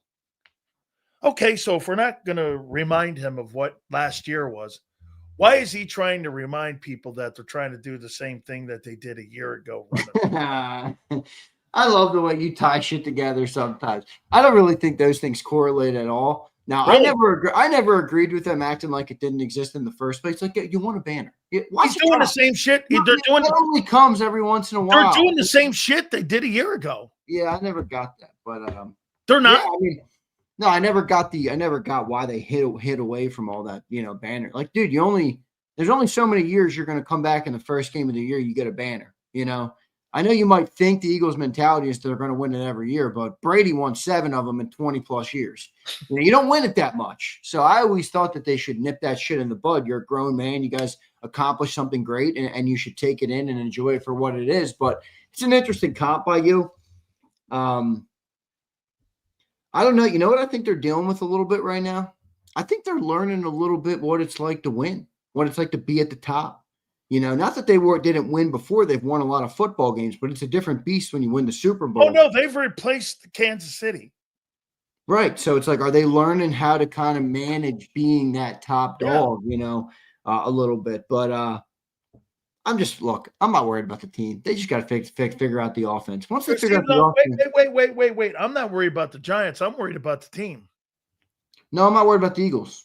They just got to find their identity on offense, and that's the only thing. I don't know what it is. Yeah, but guess what? The way that they've been acting for 5 weeks, it makes me feel they don't know who they are. Look at all Well, the things I think they're they're trying doing. to. Do you not agree? They're doing things these 5 weeks that we've not seen in 4 years. What do you mean? The bitching, the inconsistency in offense, the unbalance, the offensive line not being what it was, guys having secret powwow meetings that only Quantico has the key to. Look at Afreda. I think you've gotten to my boy Afreda. You should be very worried, Xander. Afreda, relax, dog. We're 4-1. All right. Kevin Patullo has proven to be a bobo so far, but outside of him, let's just hope Jalen Hurts can manage the ship again. We got 2 bobo coaches with Nick and Kevin, and we're relying on these guys. Thank God we got Jalen Hurts. For all the people that hate Jalen Hurts, you guys better thank your lucky stars that we got it. We got an adult in the room in Jalen Hurts, because holy shit, I don't know what these 2 coaches are doing, but they'll find it, man. They'll find it. They'll find that rhythm. They got too many playmakers out there, So I do think they should try, and I don't know. I don't know what to make of it. Like, is it the right move to just try and keep running? I don't know if it is, Yeah. I don't listen. know, man. We were a good team in 22 and 23. I'm glad you brought 22 up. Let me just do this real quick for you on 23 too. All right, because 23 is interesting. All right, 1 second here. I got a great thing that I want to tell you too. They had the 30th ranked defense though in 30. All right, in 2023. Jalen Hurts had a crazy good year that year. That defense in 23 was worse than Joe Burrow's defense last year. All right, they got to the playoffs. They had an 11-6 record that year. Jalen Hurts had like an 80-something rate, pretty good rating in that year. He was one of the higher graded quarterbacks on Pro Football Focus. He had 4 comeback wins. Like Jalen had the team on his back in a way in 23. I know it wasn't perfect, and I know he turned the football over, but he also had 38 touchdowns. He was electric. Yeah, he had 34 or 35, 38. I forgot what it was, total touchdowns he accounted for. He was great. So it's like, why are we – I'm sorry, but I don't believe that the only way for this team to win is running it. Is it a great thing that we've had? Absolutely it is. Is Saquon a great player? 100%. But if your offensive line can't block somebody, if Cam Jurgens' back is destroyed, if Landon Dickerson's a turnstile because he's so unhealthy, I mean, you got to evolve. You got all the players to evolve. That's one of the reasons you got this great offense. So, I don't like the trap of you have to be a run team. It's a great crutch, and it worked awesome last year. I don't think that's the only way to do this, though. I really don't. I had a very interesting conversation with our friend Abe this morning, and I want you to tell me if you subscribe to this. So in 2022, the Eagles ran a ton of RPOs, correct? Yeah. RPOs are a quarterback's discretion, right? Run, pass, option. The offense is in his hands when he's running that style of play, right? That's the only time that Jalen Hurts has had control of the offense, because the other coordinators that he's had, they've taken that control away from him, and they have put him in that box. You keep referencing 22. To me, when Hurts has the RPO, but yeah, go ahead. Yeah, but when Hurts has the RPO in his hand, yeah, but what was the one thing in 23 that Wink Martindale told him about that 23 offense? You took the run option away. You took that run option away, and we didn't think the threat any longer. They weren't worried about that 23 offense because Jalen took the run option away. He even said it. Wink told us. Right. So, but in 22, Xander, when you go down the line of scrimmage and you're the quarterback and you're sitting here and you see that end, am I going to hand it? Am I going to pass it? I told Abe, the difference in Jalen Hurts as a player and not evolving, they never evolved him in the RPO. They tried to evolve him in a passing system that doesn't fit his skill set. And that's why it's going the other way. Well, Shane had him on the track of being Josh Allen. Yeah, but that's my point about 23. It's why 23 pisses me off so bad, because every nerd took one option away. Yeah, but they did, but he was very think about it though. But look, that's why the turnovers were high. Dude, I know. Look, I know we say the turnovers were high, but like, bro, were they that high? He had 15. He had 15 picks. Dude, he had 38 touchdowns. Okay, so would you rather take? What do you have a year ago? I'm just saying, would you rather have 16 touchdowns and 2 I'd picks? rather have 21 or 38 touchdowns. I'd rather have 21 touchdowns and 5 picks. Yeah, I would. Well, remember, part of that. And guess what? So would they.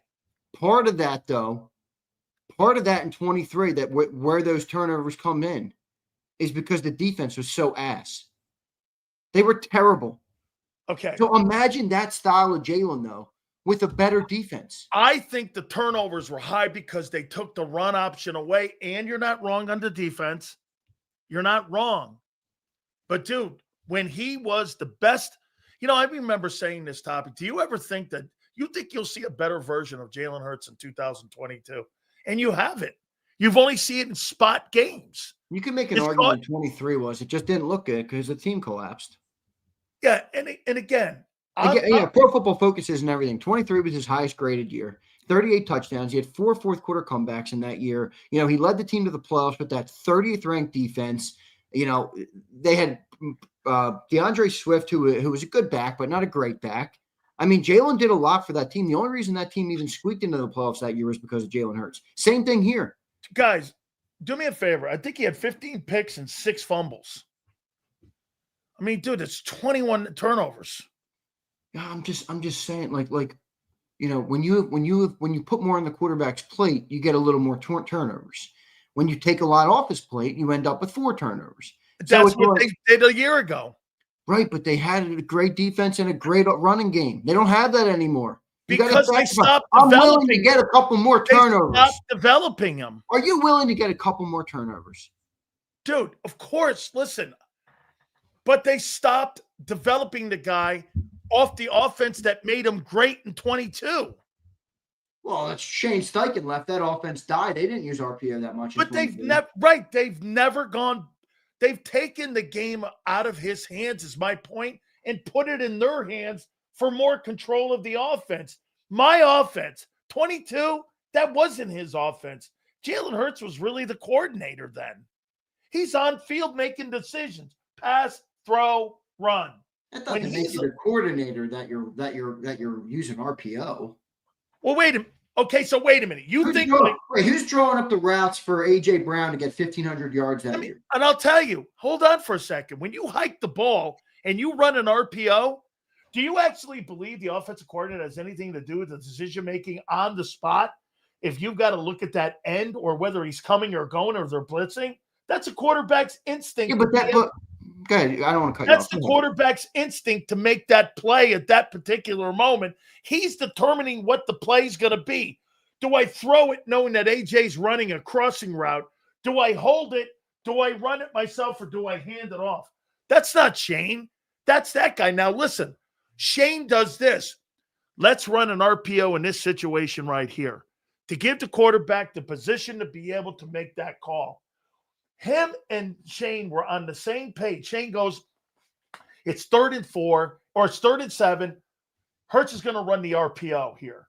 I think this is we're going to have a route for AJ, and we're going to have Jalen decide if he's going to throw it, keep it, or hand it off.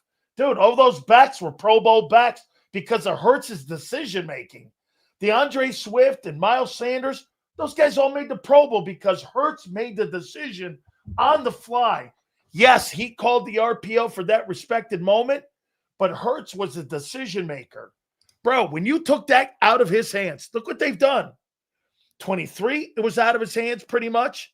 24, it was clearly out of his hands. And in 25, it is clearly out of his hands again. He's not making decisions out there unless he audibles because they're not running a ton of RPOs.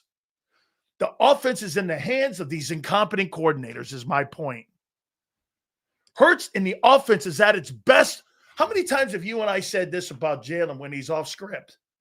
Dude, when he's off script, he's fucking electric. Yeah, but that's what you're talking about with the RPO. I agree. Obviously, you're right about the RPO. Jalen's the one who makes the decision at the line. That's the entire point of running an RPO. But isn't there? I mean, am I wrong? Isn't there a lot more that goes into an offense than that? I mean, who's drawing up the routes for AJ Brown? Who's getting Devontae Smith open? Who's drawing it up for Dallas Goedert? Who's getting them into these plays? You know, I think Shane Steichen was masterful at that. That's the reason AJ Brown had 1,500 yards. Okay. And Brian Johnson, I know everybody loves to hate on that guy because we ran screen passes, but you're right. They took the RPO out, so it made the offense look more one-dimensional. AJ had 1,500 yards that year, too. Okay, ask yourself somebody was doing a good job with the rest of the offense. Yes, Jalen made decisions at the line of scrimmage, but hear me out. Okay, ask yourself. Kind of like a soft version of when you have a quarterback who calls everything into the line of scrimmage. Like, he wasn't calling all the plays pre-snap, but he had the decision in the RPO. Outside of that, though, they made the whole offense around them. He had to determine if it was going to be a pass or a run, though, on the fly. Yeah, which is a little simpler to do pre-snap. That wasn't pre-snap decision on an RPO. It's post-snap. That's what I mean. They teach those quarterbacks, though. You see that guy buckle in, you know, it's a pass. It's not simple. I don't want to say Josh Allen runs that. Yeah, it's hard to do in the moment, but Jalen was a master at it. Jalen was amazing at it. They wanted to. I thought Shane wants to develop quarterbacks the same way that Joe Brady's developing Josh Allen. How much blame right now in the offense do you put the schematics of it? Well, yeah. Well, to that point, and I'm going to answer that, but I'm going to go back to what you said here.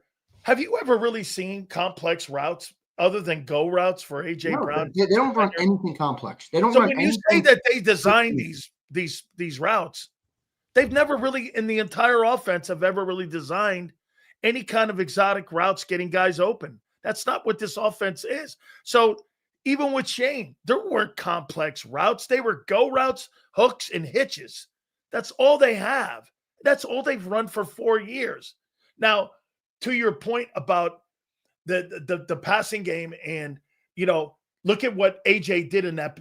That's all decision making on Jalen. Dude, they've not developed a guy. I said this yesterday, and I'll say it again. They don't hire those coordinators for Hurts. They hire them for Nick. They hire him for. The more we talk, and the more I listen to John McMullen explain that it's not on Kevin Patullo, the more I think it's on Kevin Patullo. Because 22, they had, I don't want to say complex, but they had a good route tree for the receivers. And that was with who? Because people feared the RPO. But it was also because they had a good coordinator who was designing plays to get your talented players in space. In the NFL, I hate this mentality. Oh, you have AJ, so just like he should just be open. That's not that hard to game plan against. No. They got great NFL players on their defense too. Your coach has to give talented players an advantage. I don't think they're getting that anymore. I don't think they're getting it at all. And John keeps telling me it's not Kevin Patullo. There's no way it's Kevin Patullo. I think it's Kevin Patullo. I think the dude sucks. I think he's way over his head, and I don't think he's helping this offense at all. And, is Jalen playing his best football right now? No, he's not playing his best football right now. But how much of that is limited? You're right. How much of that is because he's got to do everything for this offense? I mean, now we are literally at a point where Jalen now has to tell Saquon what route to run because they're not giving him good options. I mean, you should come up to the line of scrimmage and you should be Jalen should say, no in his head, I got 3 big options here. If I got to get through my reads, I got to get through my progressions or go through my process, whether it's run, pat, whatever the case might be, and I should have 3 outlets here. I don't even think it's a progression read problem. So many people say it's a progression read problem. I really don't think it is. I think the progressions he's going through are dog shit. And he looks at AJ, who ran an 8-yard hitch route for the 42nd time in the game. You keep bringing this up, but you cannot not ask this question then. Okay, all those things you're saying, why don't they believe in the quarterback? Because they have ego. What? Because their egos are too big. So wait a minute. 2 guys who just won a Super Bowl 10 months ago, their egos have grown to the point of not doing what's best for the team? Well, maybe they think what they're doing. I'm not saying they have bad intent. I'm saying that they believe they're right, whether they are or not. is a different question. Okay. I'm not saying their intent is bad. I don't know. Maybe they think it's the best thing to do. I believe analytics. I believe how they approach things, how the organization approaches things. Remember, Xander, this is an organization that thinks they know best, not the coaches know best. They don't believe the coaches know better than them. Yeah, but the coaches are shoddy. Yeah.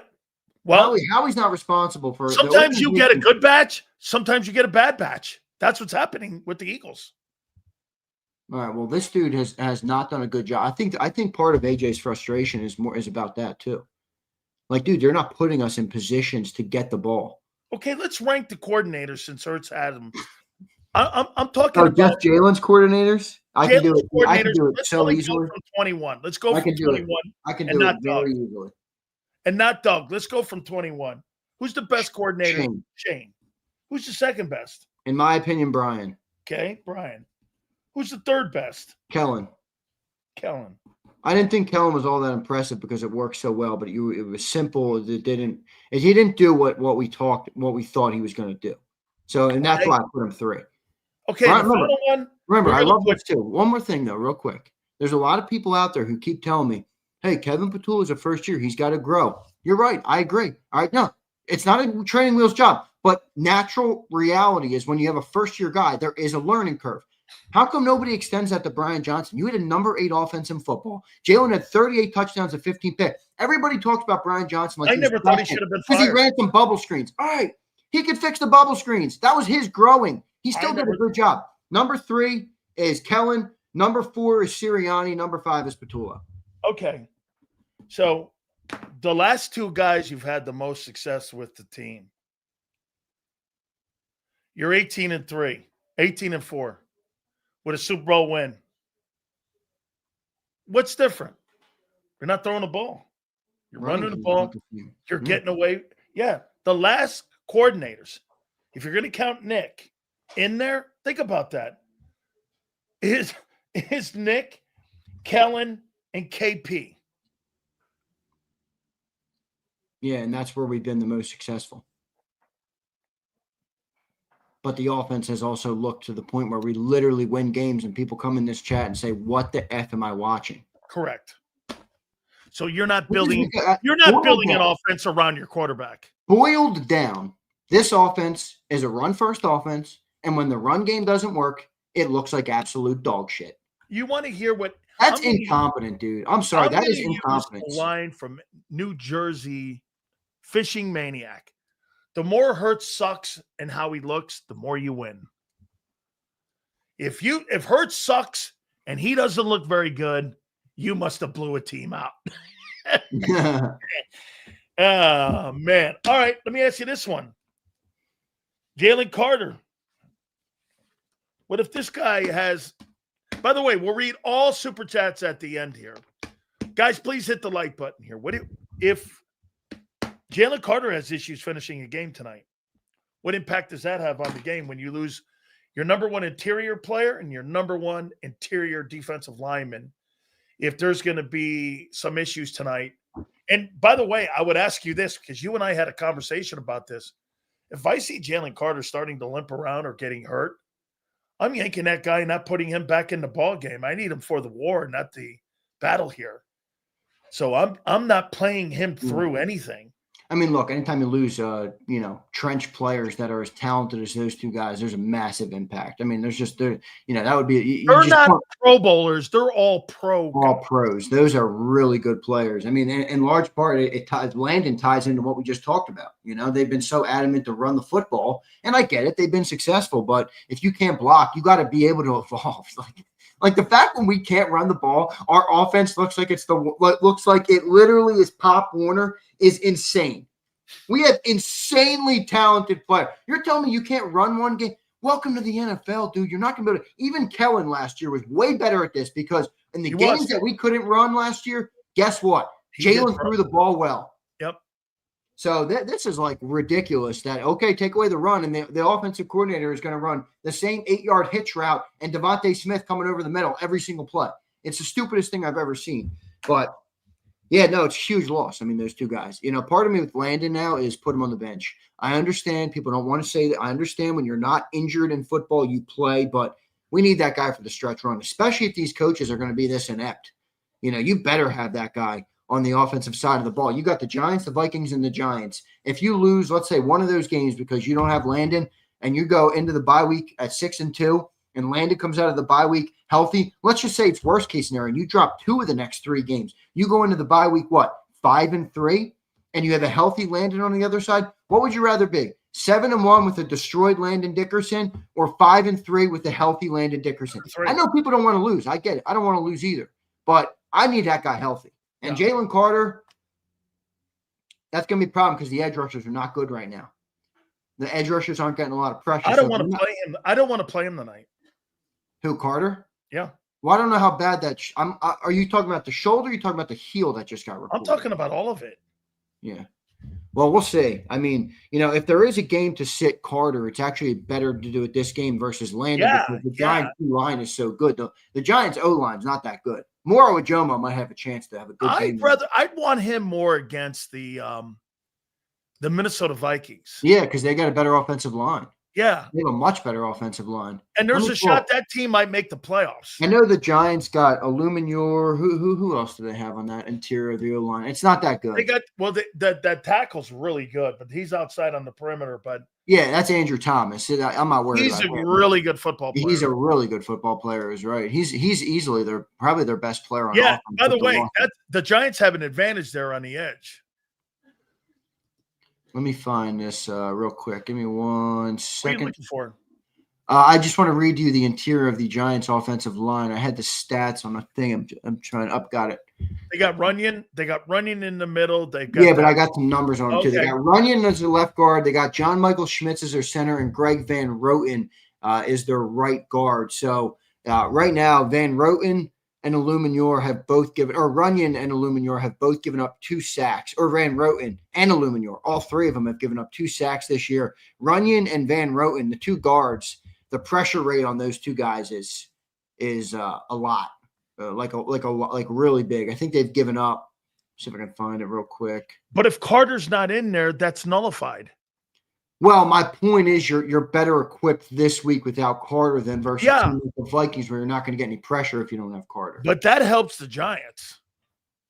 Well, no doubt. But here's my problem with this Giants game tonight. Look, we have a lot to fix, but this game is it's almost like one of those games where the opponent is just the opponent. They're just out there to help me basically find who I am because I'm not really – they're not good, 1. And 2, obviously you have to play them. You're going versus them, but – I'm trying to learn more about the Eagles. I think the Eagles have to find more about themselves right now than they do beat an opponent. And the Giants are just happen to be the team that's out there. But, you have this rookie quarterback going in his 3rd game. Makes no sense. His 2 best weapons are out. All right. He's got a shoddy interior offensive line, and he's going up against one of the best defensive players. I would fire the head coach and the general manager today. Because if you think the only reason that quarterback you're putting Jaxson Dart out there to save your asses, you're fucking drunk. That's not saving your asses. Russell Wilson gave you the best chance to win this game, not Jaxson Dart. Well, yeah, they're trying to save their job, and it's a joke. They're going to. Well, you cost yourself in my eye. I'm not. You can't snow me like that. And then I'm turning around watching Daniel Jones look like he's fucking Josh Allen in Indy. I saw Saquon deliver a Super Bowl for the Eagles. Bro, you've lost your gig, and now you're trying to snow me by putting Dart out there? It's absolute bullshit. It's fool's gold. I mean, right? Do you agree? They should have kept Wilson in there, man. That gave him at least an opportunity to win. Yeah, I mean, we've talked about where they obviously put him in for one simple reason. Right, they're fucking looking at 26 right now. They're not caring about tonight's game. If I'm Jaxson Dart, I mean, I would be like, right. I'm like, why you got me in this? What you guys are throwing me to the wolves for your jobs. I get it. I mean, look, he's a fighter. I kind of like Jaxson Dart. I don't think he's the most talented quarterback in the world, but you could tell he used to say that Jalen's like the guy I look up to a little bit. That was like one of his NFL guys that he liked, and you could tell because he really tries to be like him in the press conferences. Last week, he's like, I don't really care about what happened to the game. We lost. That's all that matters. I'm like, all right, yeah. Hey. All right, Jaxson. Taking a page out of Jalen Hurts' book. I saw Kobe do that with Jordan. So, Yeah, I mean, right. no, I got no problem with it. I'm just pointing it Yeah. out. I got no problem with it. I like Jaxson Dart, though. I think he's got some swagger. I kind of like that. But, yeah, I don't think this team blows. They really do. The Giants just blow. I mean, that's just where we are right now in this game. Like, so somebody asked me, though, so are we going to blow them out? And I'm like, I don't know about that. All right, I don't know about that. Just because they stink. We should win the game, though, dude. I got 28-21. I 24-13. 24-13. Yeah, I think we're going to have another. I don't think we're going to. I don't think we're going to come in and correct all of our issues. What are you talking about, Alfredo? He says, do your jobs. I love Alfredo. He's always picking on me. Do your jobs and look at the Eagles roster changes. What changes, dickhead? All right. Hey, by the way, we'll read all your supers here in a minute. So how about this one here, okay? I got Jalen Hurts at 145 yards passing, 65 yards rushing, 2 touchdowns in the ball game. Yeah, sounds about right. I got Barkley at 23 carries, 65 yards in a TD. I got A.J. Brown at 6 catches for 51 yards and 1 touchdown. I got Devontae at 8 catches for 45.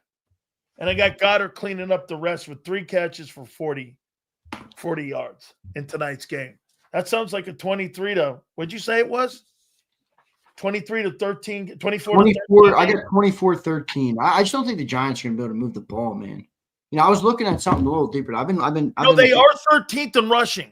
I've been diving into some stats today, like in between shows, and that's why I brought up all that 23 stuff, because I was just like, the more I read about 23, I wasn't on the air for 23. So, but the more I look back into it, and like how people talk about Brian Johnson and that team is such an interesting team to talk about, because Jalen was really great that year. And so Brian Johnson wasn't bad at all either. They had an awful defense. But I was diving into some of the where was I about to go? I've lost my train of thought now.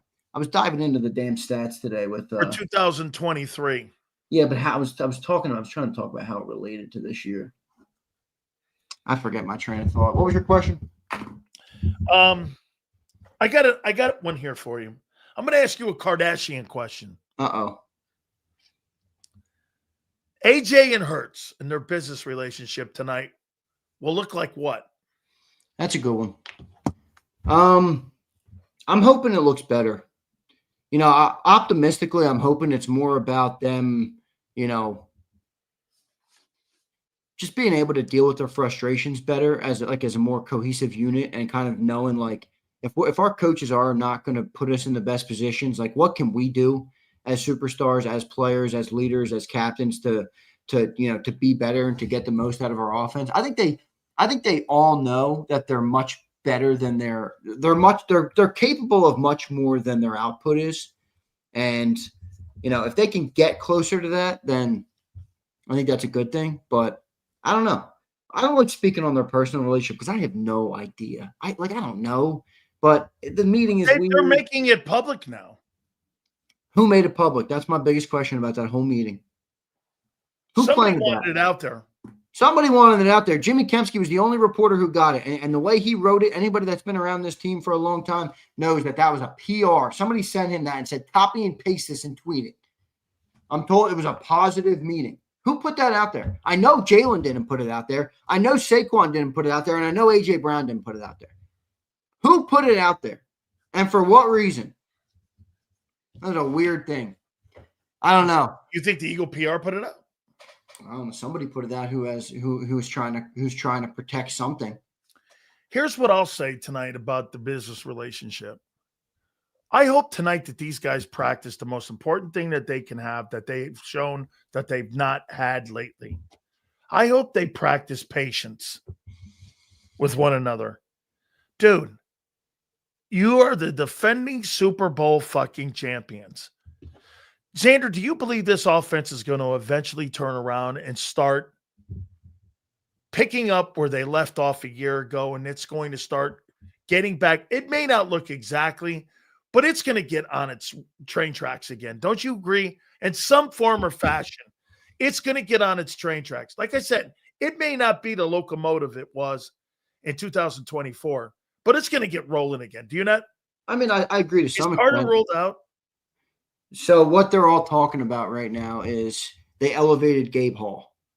So the Eagles activating Nakobe Dean, and we are also elevating Gabe Hall for the game. They just tweeted that out. That's what Numbnuts Alfredo is talking about. Thanks, Alfredo. So I don't know. They're elevating another defensive tackle. Are they without Carter? I don't know. That changes that game a lot. Because what's the one thing Dart can do? He can run. Yeah, he can run. Okay, he can run. I mean, and you're not very good against the run right now. What are you going to do tonight, though, dude? Seriously. What is he going to do? Wait a minute. You know what? You're right. I'm gonna slap myself with reality. Keely Ringo might look like You're just not fucking good. You got nobody. I know.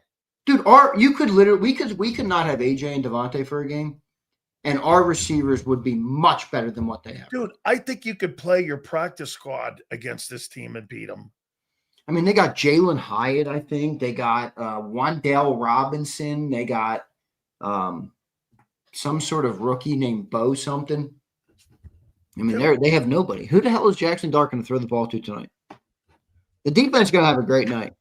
Oh, I remember what I was looking up, what I wanted to tell you. Shit. I remember what I wanted to tell you. I think this defense is going to be really good. And I want you to look at this. There's been 3 moments in the last 3 games where the defense was susceptible. All right, so I'm going to pull up the Eagles' schedule. We're going to go through it real quick here. All right. Eagles versus Rams. Eagles won 33-26 that game. The offense, remember what happened in the first half of that game. Offense didn't move the ball at all. Remember, they were down like I forget what the score was at halftime. I think it was 19-7, if I'm not mistaken. So 19 first quarter points for the Rams in that game. And that was when Jalen had -1 passing yards in the first. And they came out for a series and they scored. And they scored off a turnover. Off a fumble. All right, so they went 12 yards. But hear me out. Offense has -1 passing yards in that first half. The defense gives up 19 points. Second half, they give up 7 points. It was only 12-yard drive because of the turnover. All right. And the offense explodes, comes back and wins the game. So the defense basically shuts them out after that turnover for the rest of the game when the offense is going. All right. So first half, they were brutal, the defense, because the offense was brutal. Now let's go to the next game. Buccaneers. Same thing, inversed. The Eagles offense put up 24 points in the first half. The Bucs had 6 points at halftime. Second half, they don't complete a pass. They get 7 points in the half, the Eagles. They have all those 3 and outs that we talked about ad nauseum, and the Buccaneers put up 19 points in the second half. Same thing last week. Eagles versus the Broncos. Broncos have 3 points for 3 quarters of the football game. Eagles offense starts going 3 and out again, and boom, 18 straight unanswered. The only time this defense has given up points this year at a clip that's not sustainable is when the offense can't move the football. The first half versus the Rams, the second half versus the Bucs, and the fourth quarter versus the Broncos. Those are the 3 moments. And the first 2 games, they gave up 20 to Dallas and 17 to the Chiefs. If you remember what I said was, I think this is you think it's going to be, and they're going to be very good. I think it's a thing of things to come. That if this offense doesn't get their shit together and start curving those 3 and outs, yeah, hence why AJ and Garrett is going to be 2023 all over again. But with the offensive problems, which is crazy, right? But yeah, I mean they got to fix this, dude. Because you don't have the depth you had a year ago on defense. You just don't have the depth. Yeah, you're not going to sustain that. So I mean, wow, man. So they're elevating a guy, and now they're talking about Carter. I mean, potentially not playing in this game. I mean, dude, if this guy's banged up with his hand or his shoulder, let's see if any reporters are putting anything out. You should ask John. Yeah, I'll text him. He's probably on the road in that traffic. He might be there by now, but I-90. He's there. John's there. He just put up pics.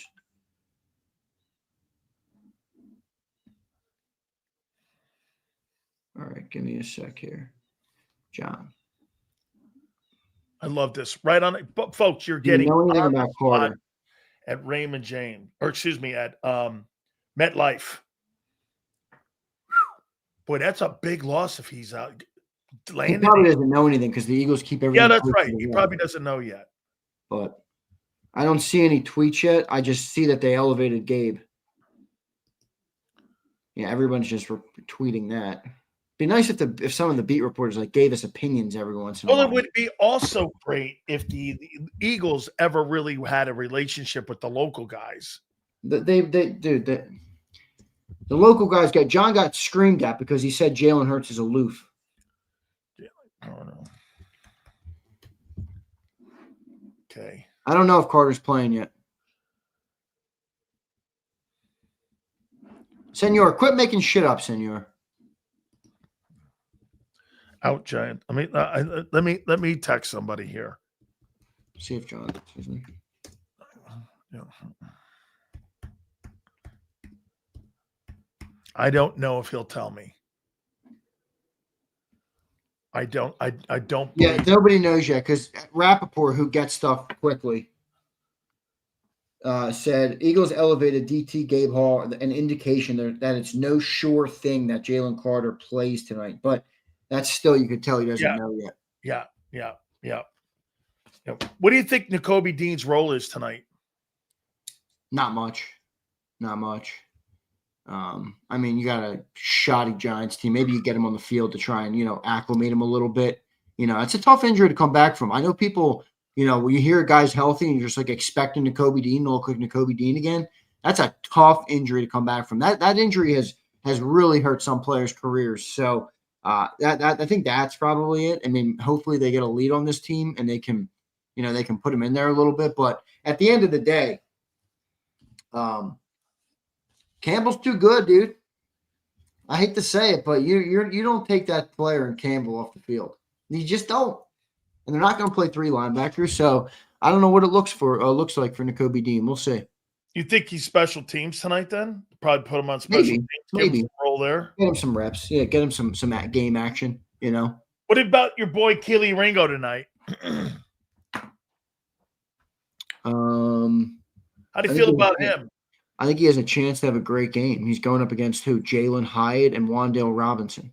Yeah, but I'm sure Rondale Robinson's going, who the fuck's Keely Ringo, too? I mean, you got to look at it the other way, too, Hoss. Who the fuck is Keely Ringo? That's not Darius Slay over there anymore.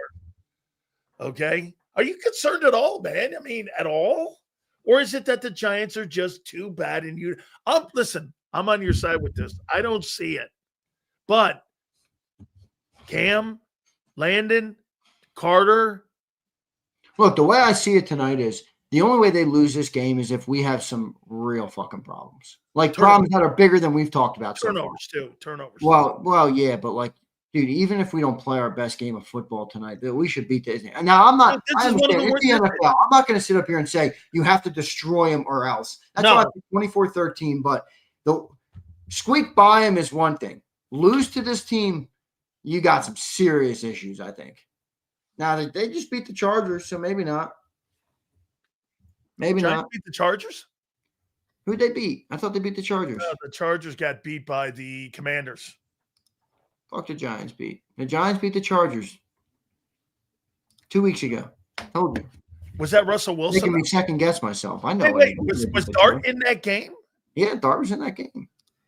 That was Dart's first start. Oh, man. Wait, how about this? Dart wins his first game, beats the Chargers, and then loses to the lowly Saints. John texted me back. Let's see what John says. He said, not yet, but Gabe being elevated is not a positive sign. So what we all know. I may have to make that game closer. It's 28-21 instead. 28. No, man. 28-24?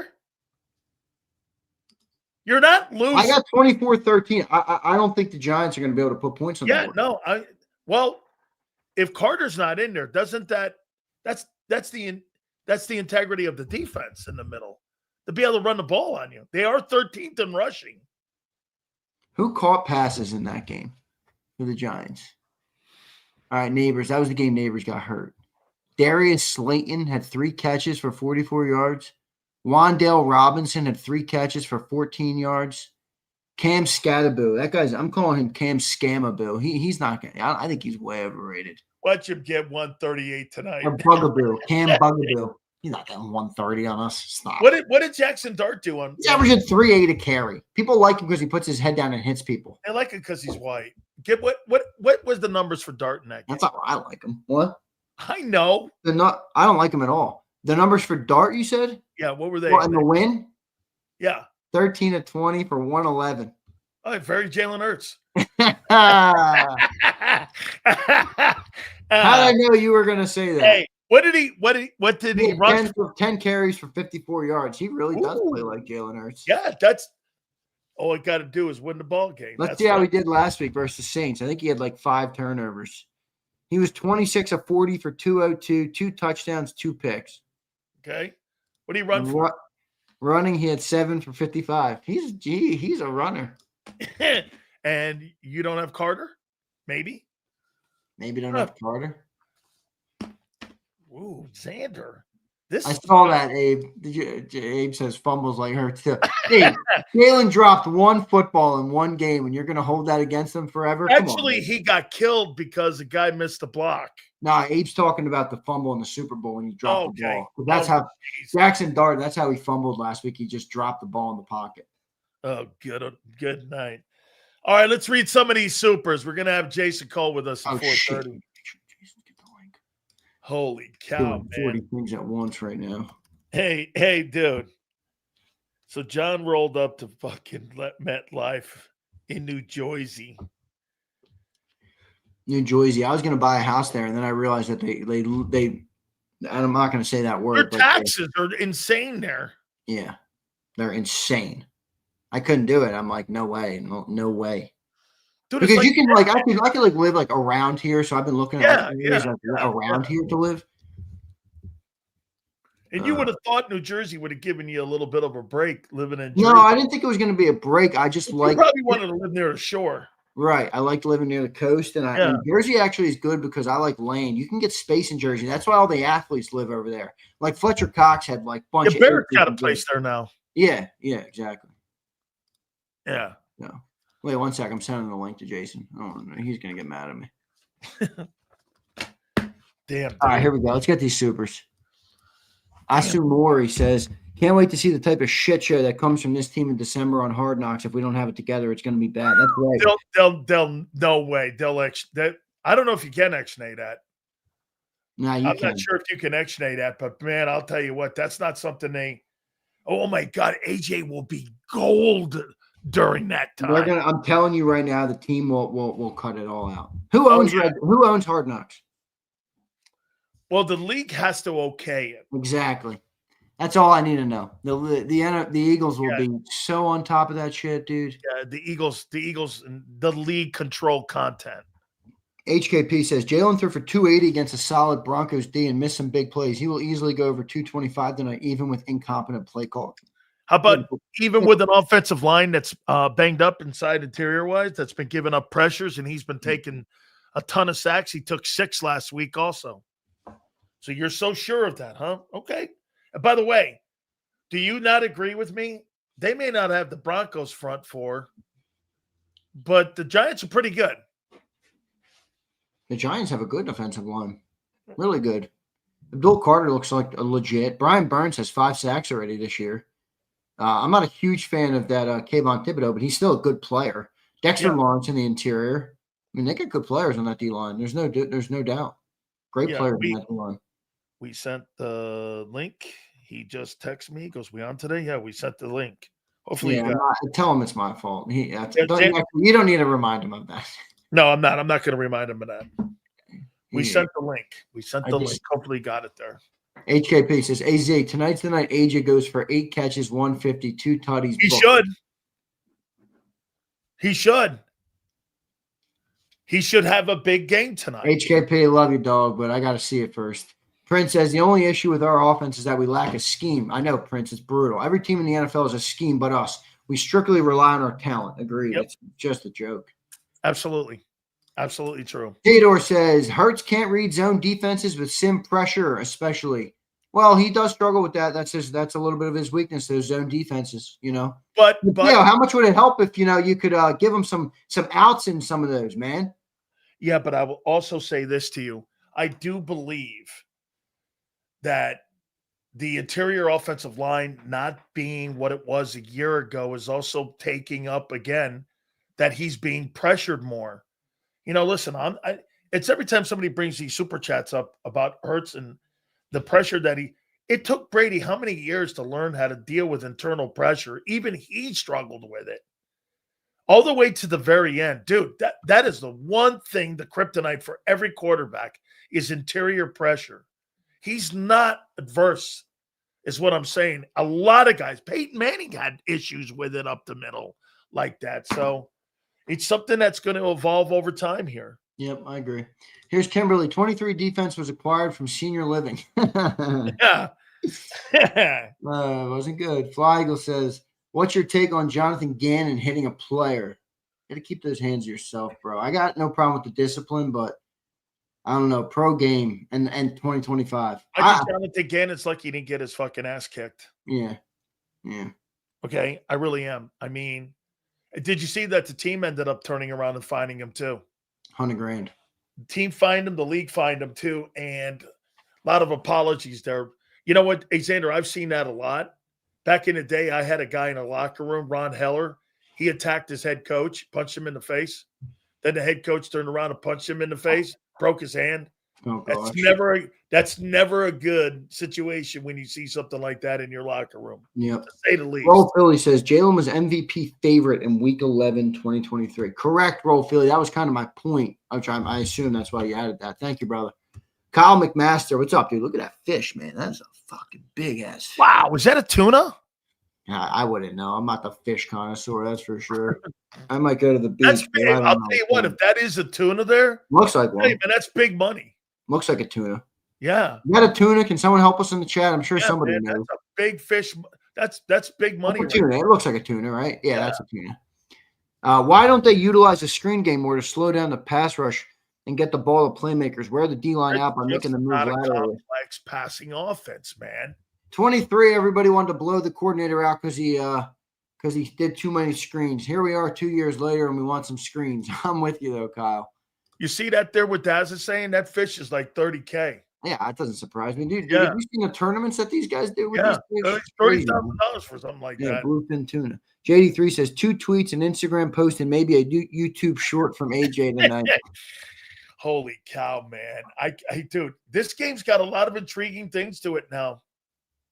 And it's really because of the injury. Hey, would you not agree that this is probably the most that you've seen the Eagles hurt in the last 4 years? Yeah. Yeah. Now, there's nothing that's long-term yet, which is a good thing. But we'll see. Do you think that 2005 rushing year by Saquon Barkley has worn out not just Barkley, but the O-line too? I don't think it wore out Barkley at all. I think it only wore out the offensive line.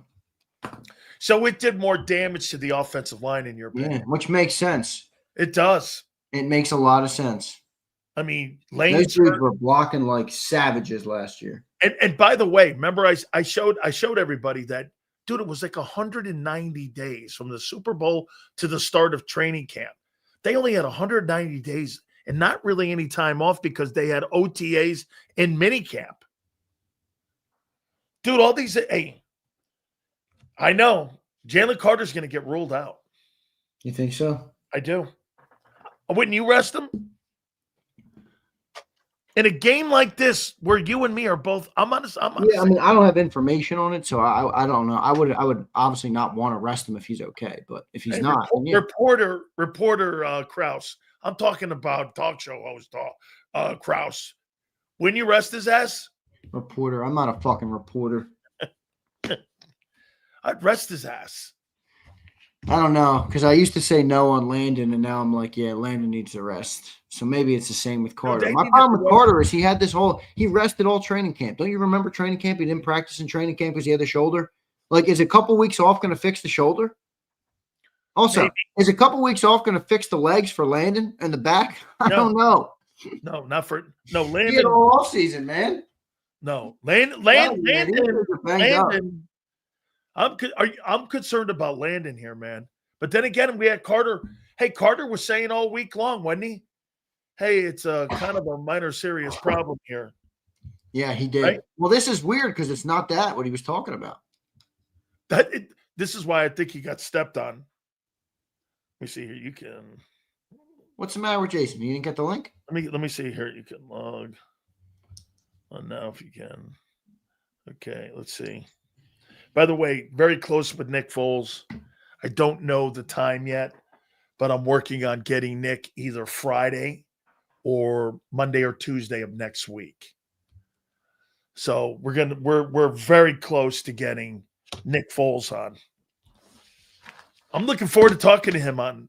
I'm looking forward to talking to him too. I was about to rip Senor again, but he's not even worth my time. Bro, so again, last thing here before we get Jason on here. You tell me. You don't have Landon? We're gonna beat the shit out of him tonight. I got another bold prediction for tonight. Uh-oh. The Phillies are gonna send it to game 5. Last week you had a bold prediction on the Broncos. Yeah, it wasn't so good. I think the Phillies send it to game 5 tonight. Phillies send it to game 5. Yeah, I think the Phillies send it to game 5 tonight. They're a streaky team, and they've always have been, and it's been my number one concern with them all year. And when they figure out how to get going, they're a tough team to beat when their bats get going. And last night they exploded for 8 runs. Schwarber hit 2 home runs last night, but Harper had a double last night. A lot of their biggest guys were hitting last night. And if they come into that game and can continue some of that momentum, which they have had a propensity to do this year, they're either hot or they're cold. I think they're going to win the game tonight. And then they might blow it at home. Remember they did that versus the Diamondbacks a couple years ago, Flex? I know you're a Yankee fan, so I like the Yankees too. They got bounced last night. I think the Dodgers end this bad bitch tonight. You think so? Yeah. Yeah, I think it's going to be. I think it's going to be Dodgers and Blue Jays. You got to get to Jason. He's in the drop top. That looks glorious. You got. Holy cow! Jason's in a drop top. I love the drop top, dude. I'm a sucker for a convertible. I really am. All right, let me get out of here, brother. All right, dude. I appreciate it. Thank you so much, Big Z. We'll catch you on the pregame show tonight. All right. This game's going to be interesting because, without a doubt, here, man, we got some issues going on in the injury department here with Landon Dickerson out and also with potentially Jalen Carter out. Without further ado, our friend and Hall of Fame voter, our NFL insider, Jason Cole, joins us now in the drop top. How you doing, brother? Oh, hopefully we're able to catch up again. See if we can reconnect here. Hey, when you're in a drop top here, dude, got to tell you, man, I think this game became a little bit more interesting. If Jalen Carter, because I keep looking and I'm looking for Carter here, and we're gonna find out.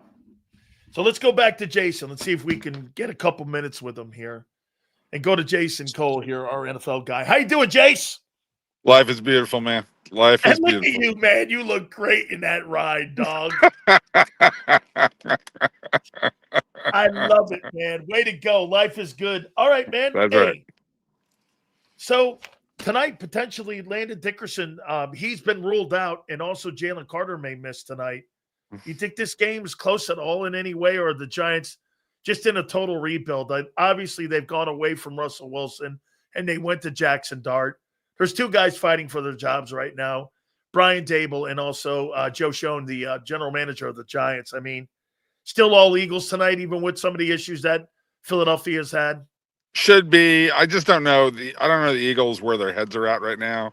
Like after the game against the Bucks, like the game against the Bucks, they put them away in the first half, right? And then they let them back in.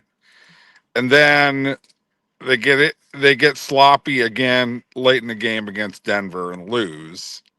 And I don't know if they sit there and react to that and get angry and decide, oh, we got to put it on people, or they're still in that sort of lackadaisical fashion of, oh, we know how to fix this. We can get this done. It's not that big a deal. You know what I'm saying? Like, I always worry about teams and their mental state coming off of a Super Bowl victory, especially early in what has become a longer season. And I always come back to, I think that 17th game, even though it's only one more game, plays with the minds of players and coaches more than anything else. They think the season is longer than it actually is. You know what, too, and I'll put this point out there. Do you think that? I mean, when you go for 2,000 yards, too, Jason, look at the offensive line injuries. Landon's out. Cam Jerkins is a shell of himself. Lane Johnson has been in and out of games. How much do you think that takes a toll on an offensive line when you have an epic run like that as well? It's not just the running back, but it's also the offensive line that these guys are going with. Well, I mean, look, 17 games, who's going to take the most damage? Yeah, 17 right. in 17 game seasons, it's the guys on both offensive and defensive line. It's not the running backs and the wide. Running backs take a lot of damage because they get hit a lot. But it's not the wide receivers and the corners. It's the guys who play inside, and those guys are worn out, or they're just damaged, which is why it's harder to find offensive linemen than ever before, because it's a question of A, talent, and B, the grind that you put them through. So look, I think there's a mental side of this to the Eagles where they came out of the gates really strong this season. And like, okay, well, we thumped everybody. We made a point early in the season to sort of, plant our flag, and maintaining that level of concentration over 17 games is really hard. It's like, you got to have a reason to do it. You got to be angry. You got to be want it.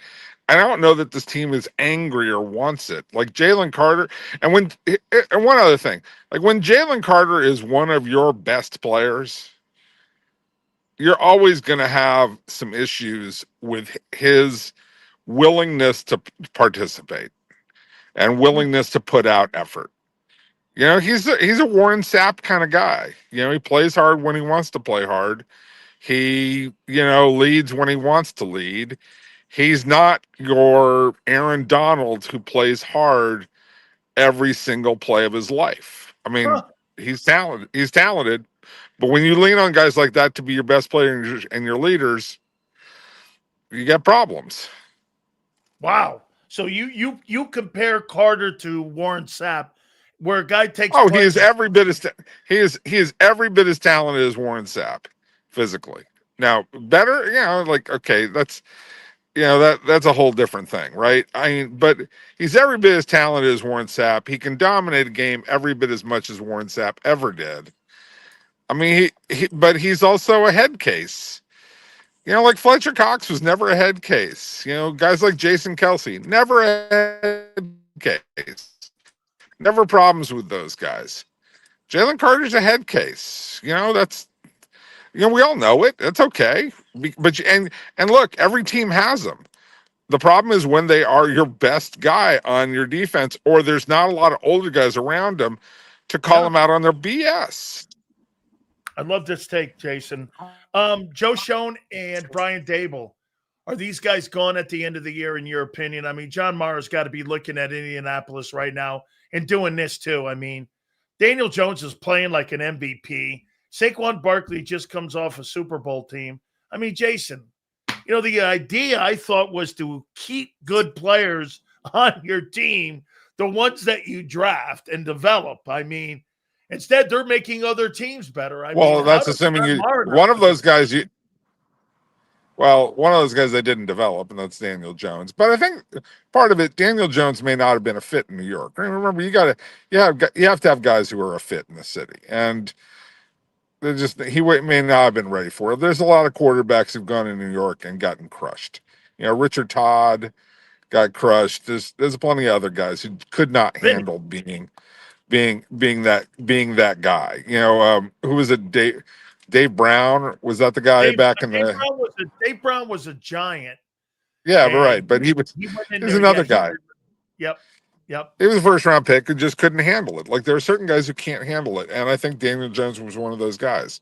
So, okay, that happened. Saquon's a really, really bad decision to trade him, especially within your own division. The one concern when you talk about John Mara is the man's sick now. So what John Mara do we have? You know, and I feel bad for John Mara. He's a good man, but you know, he's you know, we're talking about cancer right now, right? So Jason, this is scary. Jason, he's got cancer right now? I think wasn't that reported last week that Mara's got yeah, I thought that was reported. Okay, I'll double check. I mean, unless I read it wrong. No, unless I read that wrong, he told me. Yeah. Before I send anything to him, I'll double check. I promise. Okay. Yeah, please. I thought, and I look it up right now if somebody can, but I thought that's what that news came out last week. Okay. You know, it's a very serious thing. Check. I promise you on that one there. Yeah, sure. Yeah. Let me. Dak Prescott. Yeah, Xander just said yes, he has cancer. Okay, so Xander looked it up for us. Okay, so I'll send him a note after this, and I'll send it for both of us too. By the way, if you want. And we know the Maras very well. Dak Prescott, is there a quarterback in the NFL playing better than Dak right now? Well, Josh Allen. I mean, playing pretty darn good. You know, reigning MVP. Yeah, reigning MVP. No, I mean Dak's playing pretty good, pretty good football. We're bringing up the reigning MVP, and I'm talking Dak. I mean, that's quite a turnaround from a year ago. Well, I mean, remember a couple things. Remember a couple things. I mean, look, Lamar Jackson's hurt. Joe Burrow's hurt. Justin Herbert had him on the first 3 games. Hasn't played great in the last 2. You know, we're talking a small sample size. And look, and Patrick Mahomes. Yeah, I just don't care if they're 2 and 3 at this point in time. You know, Patrick Mahomes is Patrick Mahomes. I mean, there's a whole different level there of quarterbacking. That's why I always want that guy, because he knows how to win games. And he did enough things last week to win games. His defense did not. I'm going to throw this at you here because the Buccaneers are going to do me a solid on my morning radio show. They're going to put Baker Mayfield on my show. So let me ask you something here. Let me ask you this about him. Is it us that has changed our perception of him? Because Baker says he's not changed. The way we see him has changed. He says, I'm the same guy that was in Cleveland. I'm the same rear end that was there. And I really haven't changed. Before you guys called it obnoxious. Now you're calling it moxie. It's not me that's changed. It's how you see me now that's changed. Is he right? Or is he being dramatic? Well, it ain't the moxie or the obnoxiousness. It's your playing ability. I mean, look, Baker, you sucked before. I mean, and right? So that's, like it ain't about your personality, pal. It's about whether you can actually make a play, right? And before you couldn't make a play, so we didn't like. Everybody found every reason in the world not to like you because you couldn't make a play, and they try and psychoanalyze it. It's like you couldn't make a play. Yeah, you were on a bad team. You weren't playing well. You were learning how to play. I mean, look, Scott McLuhan and I talk about Baker Mayfield a lot. And he'll tell you he loved Baker Mayfield coming out of the draft that year when he went to Cleveland, and said, look, I just think there's a good quarterback in there. It just may take some time. And again, this is what happens with guys is it takes time. And sometimes you got to get your head beaten in a few times so that, that cockiness and that swagger makes you want to throw a ball in the wrong place, change a little bit. You're still cocky and you still got swagger, but you learned somewhere along the way, I can't throw it there anymore. Like it's, I once had a conversation with Wade Phillips. We were talking about EJ Manuel, who's, obviously was a talented guy. Didn't make it, but was a talented guy. He was a first-round pick for a reason. And he was afraid to throw seam routes. He just wouldn't do it because he was afraid to make the throw. And Wade said, he goes, we were talking, he goes, I would much rather have a guy who's not afraid and throws some interceptions than a guy who's afraid and won't test it. And this is where I come back to Peyton Manning set the rookie record for interceptions a long time ago, right? 26. And yeah, and threw a ton of interceptions. Guess what? He learned how to play. Yeah. He learned I can't make that throw. I can't do these things. I got to stop doing that if I want to be a great quarterback. And he did. And Baker has learned a lot of things along the way, and so he makes plays now. And so yeah, the cockiness, yeah, he's still a cocky guy. And call it whatever you want to call it. I was never bothered by that part. I was bothered by the fact that he was throwing a bunch of interceptions and playing crappy football. He just stunk. All right, I got a last one here for you. So Okay. Shedeur Sanders, help me out on this here, man. I mean, isn't this why nobody wanted to draft him? Is that we're talking about a third team dude? Well, he's second team. He's second team now. No, wait a minute. No, not yet. According to Kevin Stefanski, he's going to wait and see how the process between Bailey Zappi and Shedeur Whatever. Go on. Yeah. Look, it's not like the coach hates this guy.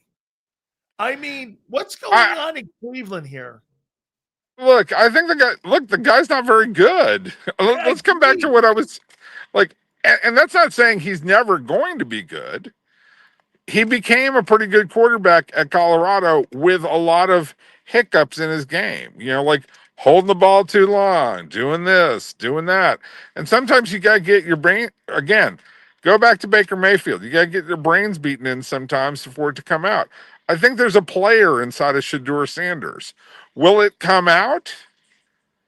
I don't know. Is Stefanski trying to push him harder so it'll come out faster? He's playing sort of psychological games the way that Parcells used to play psychological games with every player he ever had.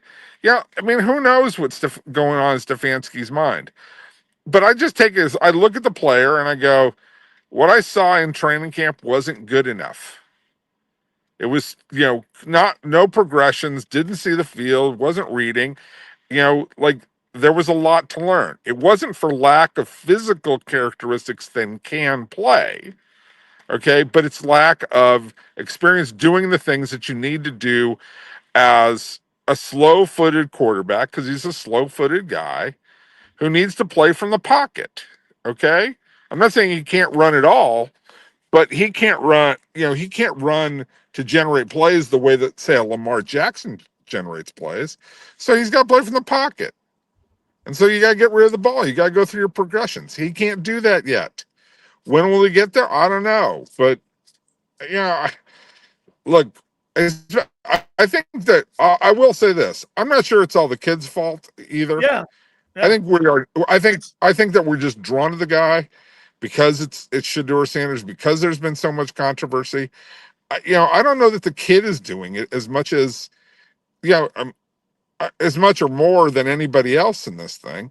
But I think Stefanski's like, look, he's a backup quarterback. What do you want me to do right now? That's what I mean, what's the story here? I mean, what is the story? He's not ready. So we're going with Dylan Gabriel right now. And when he's ready, we'll play. Now, if this continues in his career, it's sort of the way that Tim Tebow, part of the problem with Tim Tebow was Tim was a glutton for attention. Okay. And even when he became a backup, brought attention to himself. And that's just the way he is. I don't think it's mean spirited. I don't think it's,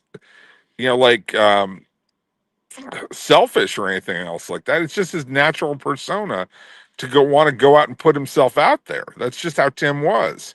But he was a number 3 quarterback, and so everybody's like, "Well, Tim Tebow is getting attention.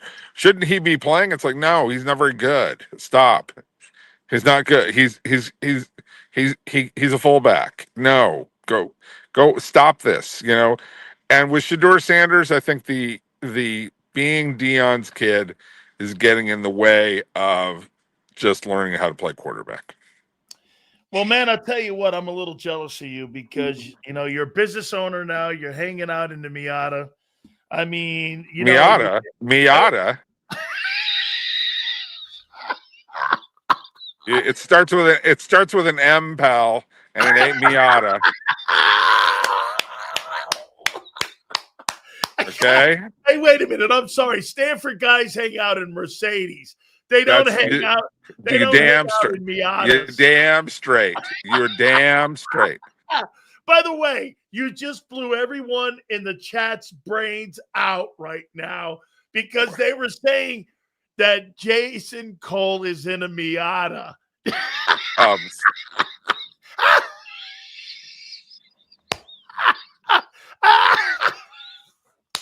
I love you, dude. That is so dope, man. Good, man. Good. Miata. All of you. Who do you think this guy is, man? What are you, nuts? Yeah. What do you think is happening here? What do you think? I love you so much, dude, man. Thank you so much, Jason. I'll catch you next week. I'll talk to you later. Bye. You got it. That is so good, Jason Cole. Hey, fuck all you, man. First you said he was working a bagel stand. He owns 4 of them, and he's in a Mercedes. And Xander's going like this. I bet you that's a Miata. And I'm like, and I'm going, there's no way Jason Cole is in a Miata. There's no way. Look at this guy. I respect the dude now. He goes to, no, there's an M. It is an M, but it's not Miata. Oh my God, you guys. Again, we bring you Doug Peterson. And then you guys think I'm going to bring a guy off the bagel route. Guy delivering bagels. You go like, look at Jason, man. He's like, was he working at bagels? No. He owns 4 of them. Yeah. Bro. Hey, wait a minute. Mr. Car Channel. All you guys, man. Okay? Miata Cole. That's from now on what we're going to put. Miata Cole. He went like, did you see how insulted he was? On what you guys were like saying he had sills. A Miata? Oh my God. All that you go like this. It's a Mazda. It's a Miata. It's a 350 ZX. Oh my God. Dude, that was the best. That's the best Jason Cole's ever been. Yeah. Nothing wrong with them cars too, man. They're really good. Great gas mileage. Okay. Sills, he's never, no, that's BS. He took it to you guys. 200s has them big things behind the headrest too. Jason Cole. Wow, what a home run that was. Dude, I'm telling you, man. Jason's done really well for himself. He's one of the top guys. And I think he does more like independent stuff now. And he doesn't, I don't even think he works any longer with Yahoo. Yahoo tried to keep him on. And I know he worked forever with the Miami Herald. And he also worked with the NFL Network and NFL.com. And he was there for the longest time. He got like really great pensions, man. Holy cow. Great stuff. I figured the squared speaker in the center back was a dead giveaway. Or do a lot of cars have that? Hey, dude, I didn't know it was a Mercedes either. I had no idea, but I figured I thought it was a Beamer. Hall of Fame voters get paid good money. I'm guessing. Yeah, no, I thought it was a Beamer. He goes, what? You know, it's an M, but it's a Mercedes. That's so good. I bet it took him 30 minutes to get in. Who cares? You got the money. You can take your time getting in anywhere. Dude, that's why Big Sills drives a Hummer. I don't. I'm saying so. Mercedes custom seating. Oh, man. Dude, I'll tell you this, man. My boy is doing great. Like I said, he's got 4. he lives in the Gainesville area, and he's got like 40s dudes. All right, we're going to reset. So I'm trying to look and see if this thing's been updated on Jalen Carter and whether or not he's going to.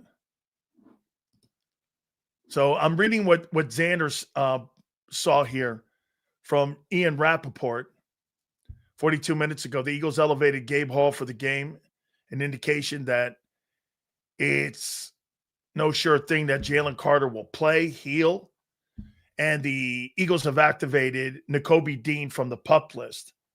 The LB is set to return tonight.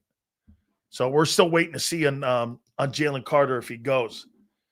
There's no question that throws a different conversation into this if this guy can't play tonight. So let me just double check here. Let me see, because I can go to the NFL. I can go to the NFL.com behind the scenes here. So Carter's, they did dress out as, okay, so the Eagles on their site have Carter's jersey in the locker right now. So this looks like it's going to be a game time decision. There's Carter's jersey, 98. It's on their Twitter feed. That's also a good sign. So this is going to be game time, whether or not he plays. So let's do this. Let's talk about Jalen Carter for a minute.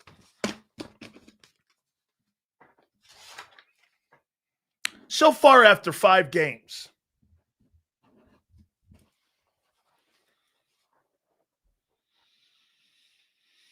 are you picking the 5th-year option up, or are you giving him a contract extension?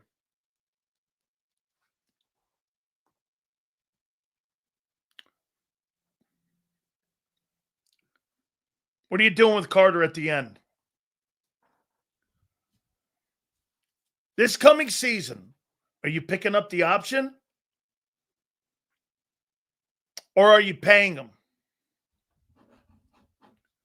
And I'm asking you on October 9th.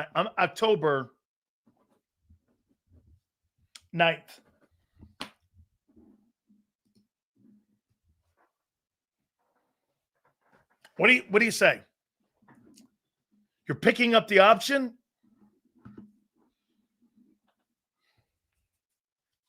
You're paying him?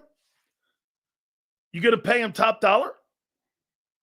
Or do you want to wait and see? Look, I'm not suggesting that you're not going to keep this player in-house at all. But there is a negotiation to go on here.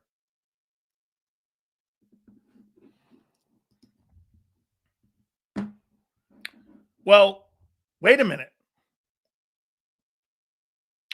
I'm not buying that.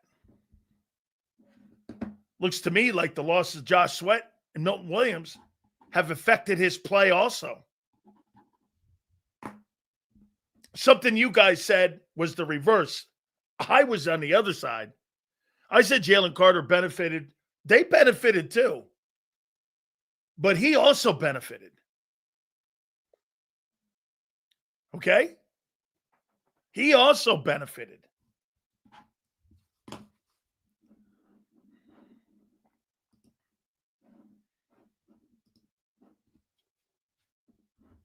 He's injured, dude. That's part of paying people, dude. Sills. Stop it, Sills. He's playing hurt. Welcome to the NFL. Haas. Sorry. So what?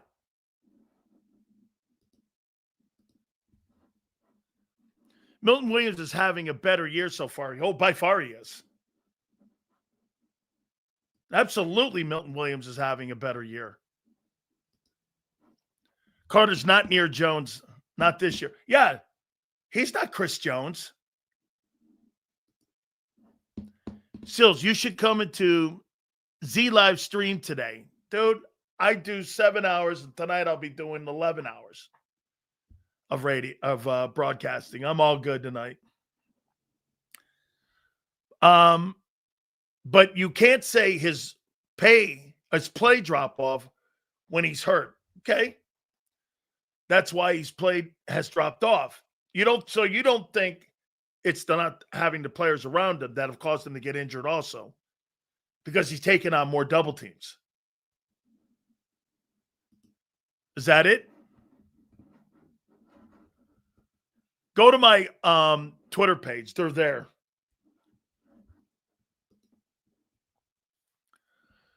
Seals, do you know MJ from the MJ Morning Show in Florida? Yes, I do. Yes, very well, actually. Seals, Davis is out playing Carter. And I think Davis has been okay. Yes. He was injured before the season. Okay. Carter is 1,000 times better than Chris Jones. Hurt. That's a fucking ridiculous comment. He's never been better than Chris Jones. In his life, he's never been better. In what context where do you say he was better? Hey, try making a first-team All-Pro before you make that comment. I knew it's hard for you to follow along. Not a shocker. Davis has been, besides the Ram game, and he's been okay. Chris Jones is a great football player. He was destroying the middle of your offensive line, excuse me. I vote for Corona Sills TNV. Not tonight. Gotta be cool. Carter got robbed of course he did. I know. Chris Jones is a Hall of Fame player. Carter is all right. No, Carter, listen, you heard what Jason Cole said. He compared him to Sapp. It's quite a compliment.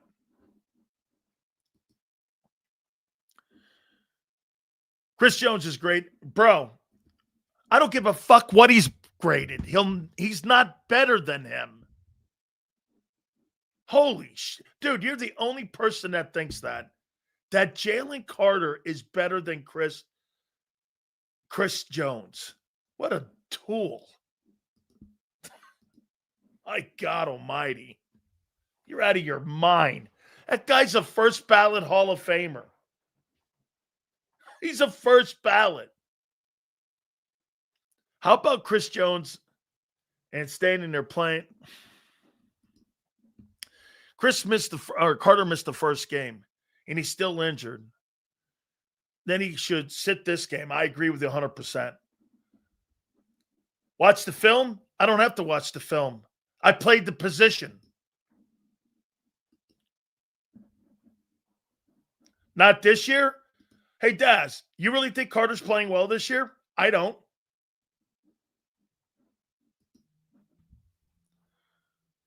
They both, the Jalen's are the best at their positions. Chris Jones wasn't a Hall of Famer in that last drive by the Jags. He completely gave up. Yeah, that's it. You're right. He's a first ballot, first team Hall of Famer. There's no getting around it. Again, I'm not debating Jalen Carter and Chris Jones. There is no comparison. Not yet. Okay, if you want to go by your gradings, your offensive line, it's a fraud where you're ranked. Okay? Seals, that Browns rookie DT looks good. I think the Browns got a lot of good-looking players on that team. Okay? I met him at a Super Bowl, and we did a show together.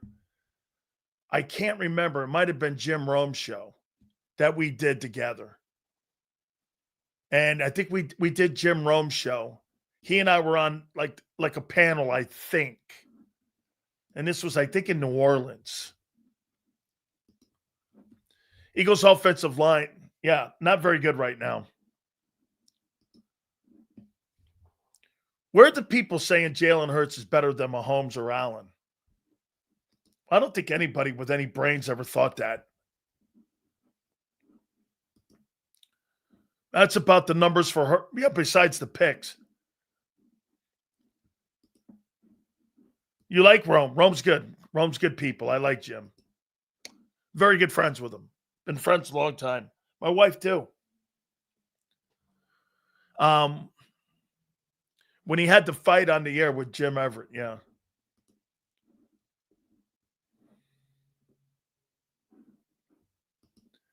Jalen Carter is outplaying any season Sills ever had in college. I have no idea what that has anything to do with me. Okay. Thanks. Sure. Congratulations. What a take. Okay. Get this, and look what he says. Had a better season than anything ever in college. Absolutely not true in college. He didn't have more tackles than me in college. More sacks. Not true. That's not true. He didn't. Where? When? Dude, I had 120 tackles one year. The guy didn't have 120 tackles in his 4 years there. That's not true. Show me where in college that he had a better career than. Here, let's take a look at it. I'll bet that any day of your life. I'll bet my show on that. Jalen Carter, college stats.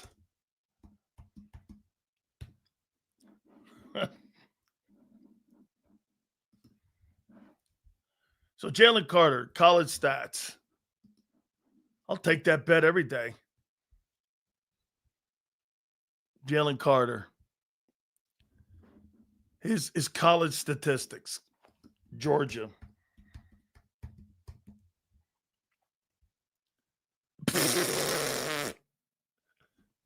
Yeah, I don't think so. You might want that one back, son. Here, check this out. So he had 38 total tackles. Wait a minute. He had 44 tackles in his 3 years. And how many sacks did he have? He had 6. How many TFLs? He had 18. I'll just use my 1986 year. I had 117 tackles, 9 sacks, and I had 13 TFLs. And I had 50 solos. He had 44 total tackles. You could take that one back, kid. He never had a better year than me in his entire 3 years at Georgia. Not happening. Really? Well, those are the facts. Would you like me to show you the numbers? He never in his entire career had a better year than me at Georgia. Okay? Never in a million years did he. Nowhere near it.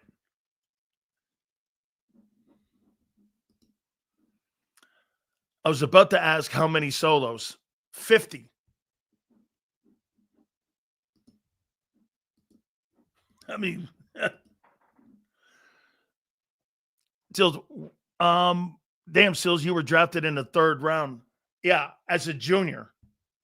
I came out early, 56 player taken. Yes. Bro, when Sills played with Miami, they played everyone that mattered. By the way, to Jalen Carter's credit, they rotate more today, too. Okay? So just so you know, they rotate more. So they get guys in and out because they got to keep the guy.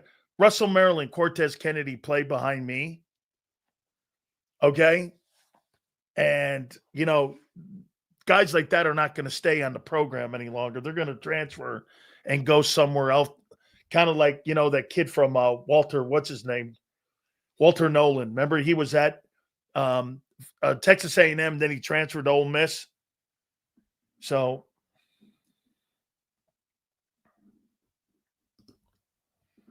with the 6:30. Penn State dudes, man. Actually, dude. Hey, dude. If I were you, I'd be worried about Mozzie Smith. What's his name? Lazy Smith. That guy stinks. Where's Mozzie? Texas ball. Kyle, Xander, we may have missed the super. Seals, do you still have that rule of no active players on the show? No, it's not a rule. As a matter of fact, I may have to get Baker Mayfield here. You know how we did like Todd Bowles? Would you guys be okay with Baker Mayfield on the program? We may have to put Baker on to and I'll replay it in the morning show in Tampa. So we may have to do the same thing we did with Todd Bowles. So we're going to probably have to get Baker Mayfield on the program. Well, Gabe, remember when we had Todd on? We did Todd Bowles because they have morning practice. And so we're probably going to have to get Baker Mayfield on the program here instead of having him live in Tampa. Then I'll just replay it the following day like we did with Todd Bowles. Michael, I've texted him a few times. I try. I'll try again, as I said. I mean, dude, he and I have had a really funny relationship, and it's getting better. That's why he's agreed to do it. Danner, you in the College Hall of Fame. Been nominated a bunch of times, dude. Been nominated for a bunch of Hall of Fames. But nope, not in the College Hall of Fame. You know, Tom Brady and Joe Montana can never be in the College Hall of Fame. You know they can't. They can never be in the College Hall of Fame. Tom Brady and Joe Montana can never be in the College Hall of Fame. Should get Iverson on. Yeah, that's a tricky one.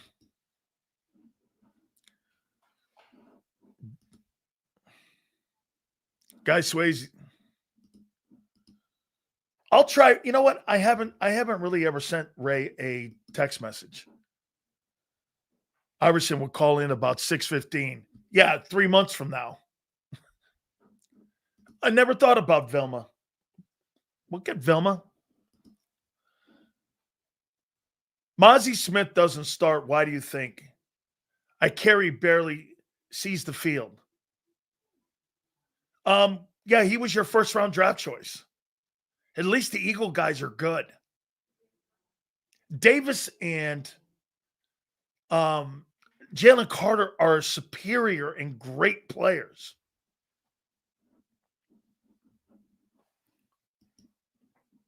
Never thought about him. I voted for Deshaun for the Hall of Fame 2 years ago. Cal guy. So I voted for him. All right, let me pay some bills here. Don't forget, 6:30, we are going to have our pregame show. So, guys, we really appreciate you guys here, man. We can't thank you enough for getting ready for the game tonight. I'll tell you what, man, I'm going to keep an eye on this thing here with Jalen Carter because I think he could play into this game a little bit. We're going to do kind of like a little bit of a pre-game here when we come back out of this timeout, but our good friends at Morgan & Morgan, the number one injury law firm in all of America for a reason. That's because they win. That's right. I told you about the family here in Pennsylvania that was initially offered $650K. They ended up getting nearly $30 million in recovery because an insurance came in with a claim that was so undervalued. They went in, all of their attorneys made sure that they went in and got it done. Family down in Florida was initially offered $350K. They ended up getting nearly $15 million in recovery. Folks, easiest decision you'll ever make in your life will be to go with my friends at Morgan & Morgan. Go to forthepeople.com/big sales or pound law 529. That's FORthepeople.com/big sales or pound law 529. And do me a favor, you tell them Big Sales sent you. This is Eric. When he got injured in a car accident, he called Morgan & Morgan. He not only gets a lawyer, he gets trial lawyers like Sam and Jessica who are in it to win it. He gets his own investigators with briefcases, leather ones. And if you ever have questions, our customer service folks keep things rolling. Injured? We're your army. Morgan & Morgan, America's largest injury law firm. Ignite your nights with free live entertainment daily, only at Live Casino and Hotel Philadelphia's Center Bar. 7 days a week, enjoy some of the region's top party bands, performers, and DJs as they take the stage in the heart of the casino action. Great cocktails, live music, and lively moments. It's all happening at Center Bar at Live Casino and Hotel Philadelphia. Visit livecasinophilly.com for more details and the complete list of upcoming events. Must be 21 or older. Gambling problem? Call 1-800-GAMBLER.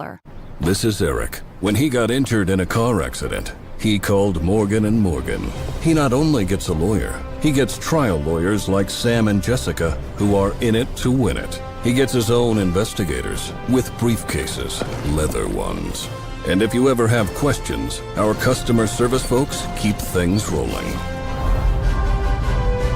Injured? We're your army. Morgan & Morgan, America's largest injury law firm. Welcome to the Jet Setters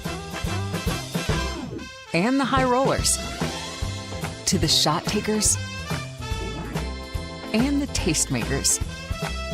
Welcome to the Viewfinders, the Thrill Seekers, and the Night Owls. Welcome to everything you could possibly want on one 5-mile island. Welcome to the Wildwoods. Book your stay today. In our hometown, we all look out for each other. We go the extra mile to lend a helping hand. We step up to keep our communities going strong. And at Independence Blue Cross, we're here to keep you going strong. We've been deeply rooted in our communities for more than 85 years. And that connection to members has earned us our spot as the #1 health insurer in the region. So while you look out for your neighbors, know IBX is always looking out for you.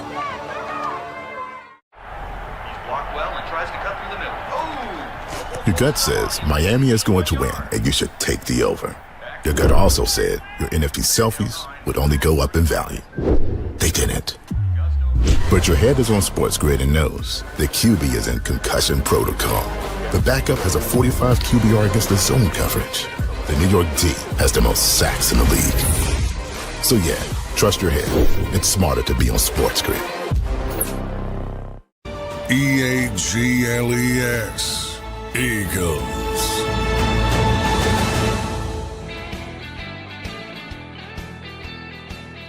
Okay. So here is the old school Miami Hurricane. 1986, this was. This is the media guide. See it right down there? Media guide. So let's take a look if Sills had a better 1 year than Carter had 3 years. So if you can see, Dan Sileo up there, 1, 2, 3, 4, 5. And if you look at it, it says 84 total tackles. Now remember, back in this time, the bowl games were not added. I had 10 tackles in the Fiesta Bowl, and I had 2 sacks. So that would have given my number to 94 tackles. I would have had 10 TFLs. I led the team in tackles for loss, by the way. Jerome Brown's on that list. By the way, I out-tackled Jerome. I completely outplayed Jerome in every metric. Carter never had a better college career than me. That's not true. Wasn't even remotely close. I did in 1 year what he did in 3. So, hey, 4x4. Wrong. Yeah, that's right. That's why I led the D-line in solos, 50. I had more tackles, solo tackles in 1 year than he had in 3. No. I said I outperformed him. Was not better than him. Yeah, whatever. Was it Jerome double teamed? No. No, he wasn't. He missed games, actually, too. There were a couple. He missed, I think, 1.5 that season because he got injured. Yeah. No. They double teamed him. Okay. Yeah, that's right. Says I donate 150 in super chats if you can get Derek Jeter on. My wife tried to get Derek Jeter on, man. He's a very difficult guy to get on an interview. He really is. She says you need to write a sports podcast book, ebook, and how to keep an audience attention. These other Eagle pods put me to sleep. I love you guys, man. Yeah, but wait a minute. Hey, fam, you know why? You guys are some of the best people to talk to, man. You fucking kidding me? You're the best sports people on the planet. There's no other market in the United States that loves pure sports and fun. Nobody. That is a fact. It is a total fact. Okay? Sills was the truth in college. I hope you all know. Sills got in his way in the NFL. If not, I believe he would have been.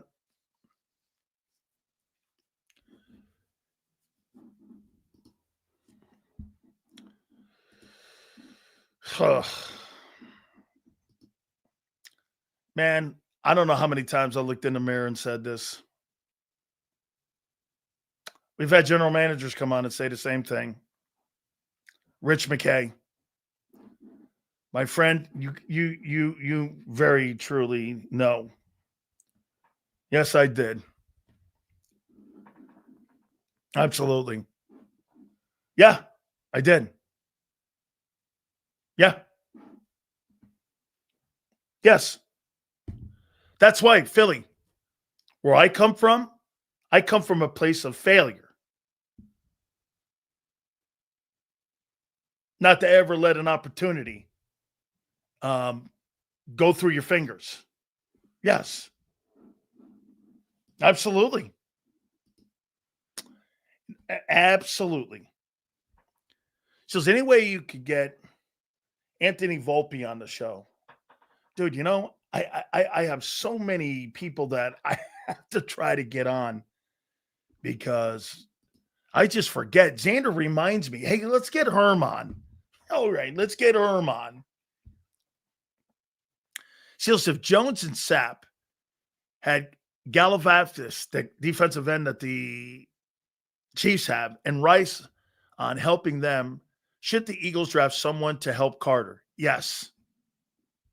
Dude, Josh Sweat and Milton Williams helped Jalen Carter and vice versa. It all went in sequence. Don't you think a guy like Simeon Rice? Okay. What's Derek Brooks doing? I had him on the morning show, and he now works with the Tampa Bay Lightning. By the way, hockey, if I'm not mistaken, Xander didn't even mention it, and he's supposed to be some hockey guy. The puck drops officially tonight around the NHL. Tonight's of the official. Yesterday, they opened it up too, but tonight's like the official opening night of the NHL. So you went in the direction the dude above wanted you to go. It's your true destination. Yeah. My aunt is kind of lucky. And my aunt is kind of glad I didn't play a long time because, you know, I'm banged up pretty good now. Sills was the truth. Yeah. Thank you. Dude, really cool. Really? Thanks for posting. We really appreciate it. You took time out of your day to get noticed.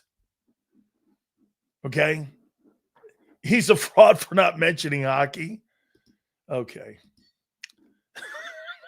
Okay. Jesus, what a tough room. Okay. They also don't you dare bring that shit turd on the show. Pathetic shortstop. Oh man. So right. I know. Fucking funny. Absolutely great.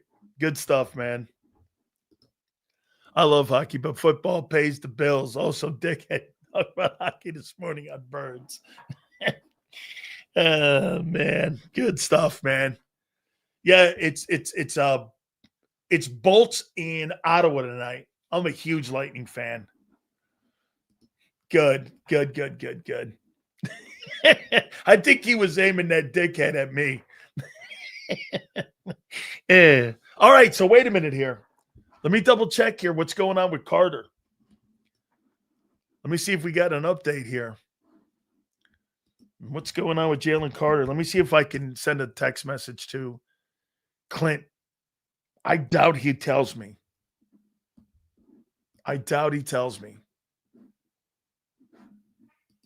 Let's see here. Eagles DT Jalen Carter questionable with a heel injury. He's limping in. Arrives ahead of tonight's game against the Giants. So they have him walking in. And you could tell he's limping. And he's walking gingerly. Why wouldn't you just sit him? Now look, I wouldn't divulge that. I wouldn't divulge that until game time. Let them have to prepare for that. Okay? What do you think, folks? Should they sit Carter?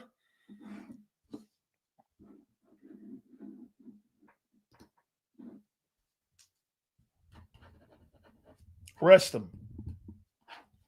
Play.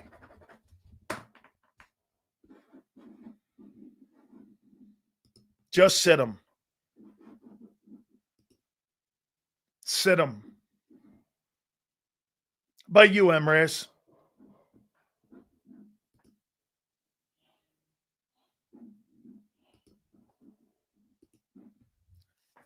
Sit him till October? Wow. Listen, if you need Jalen Carter to beat the Giants, you're not winning a Super Bowl.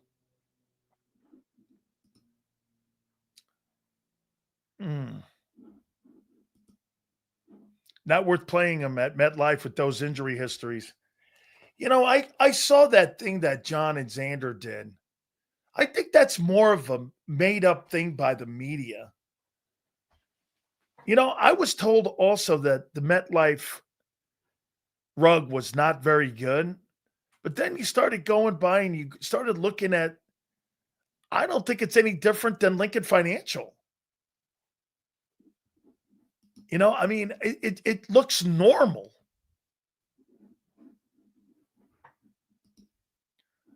Sit them until October. You want to sit them out until they come back and they got Green Bay.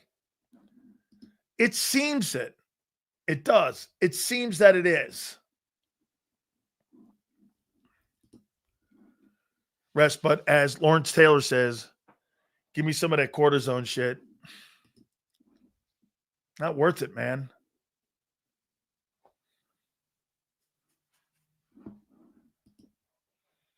If we lose, Sills. I want everyone healthy. You're right.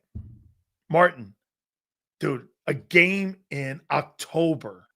If you drop a shitty game, did you guys drop a shitty game against the Jets in 2022? Wasn't there a bad loss in that 22 somewhere? I forget, or was that 23 you lost to the Jets? I think there was a really shitty loss somewhere. And was it 22? Did you lose to the Jets or something like that? And it was a shitty loss. And we were all like, really, the Jets? And yeah, it was in the Meadowlands. Was it 23? Okay. Jets last second. And yeah, I remember, and I'm like, man, that's a really bad loss. But didn't really matter. 23 lost to the Jets. Jalen threw like 3 picks in the game. We lose tonight. Kevin Petula isn't coming back to Philly. Leave him in New York. Yeah, that's right. Zach Wilson beat Jalen Hurts. Yeah, don't tell anybody. That started the collapse. That Jets loss. You're right. That's right. It was. That Jets loss was the beginning. Absolutely. Where's that topic page of mine? That's right. All right. Jaxson Dart versus Jalen Hurts. Let me take a look at the numbers here with this guy. And go with Dart here. Let me go with Dart here. So let's see what kind of season he's having. And where he's going to fit into this. There's Jaxson. Where's Jaxson Dart? Now, what didn't he just get activated a couple weeks ago? So he's not going to have big numbers here. So Jaxson Dart, New York Giants. Where is he?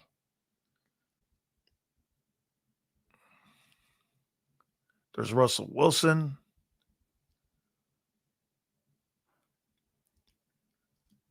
Dart. Let's go team.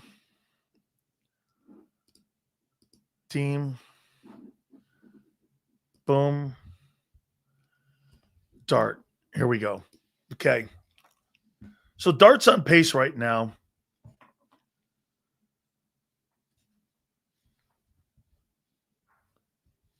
Well, this is way too early. Way too early. He's probably going to be on pace for around 2,500 yards. Somewhere in there, because he didn't start the first couple games. And Jalen Hurts right now is on pace. You see where he is. Hurts is on pace right now for 3,000 yards,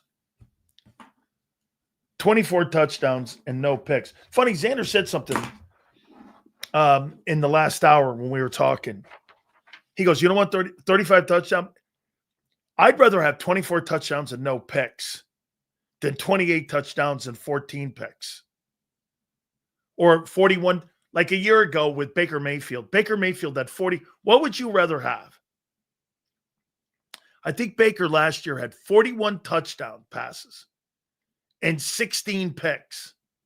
Or would you rather have 24 touchdowns and no picks? I'll take the 24 touchdowns and no picks any day. 41 touchdowns and 16 picks. The 16 picks cost me games. The picks are what cost you games. So when Xander was talking and breaking down the 2023 Jalen Hurts numbers, at the end of the day, folks, those picks were more detrimental than losing ball games than the touchdown passes he had. Dude, turnovers are the worst.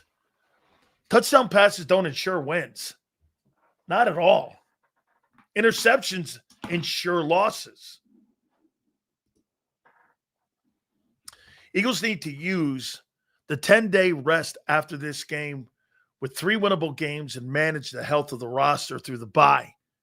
Maybe use the time to get the depth guys meaningful snaps. It's a great take by Paul. Thank you very much for the super. You are dead on. You are dead on with that. Because, listen, this is one of the things that I think is helping the Buccaneers right now. I said this about the Bucs, and I think this is really holding true here with the Bucs. The Bucs are 4-1 now. They're winning football games with backup ball players. Do you know how instrumental that's going to be in the later months? That you're building depth right now up for your football team. You're going into places like Seattle and you're winning great games. You're creating depth. Hey, elevating Gabe Hall, you're going to need Gabe Hall. you're going to need him later in the year if there's any kind of significant injury to Jordan Davis or to Jalen Carter. Get these guys reps. Get them as many reps as you can take. Dart is a wannabe Jim McMahon. Kid will get attacked by the Eagles' nasty defense. I don't really think that defense is that nasty right now. Your edge rushers are not very good. Leonard better be rested till week 10.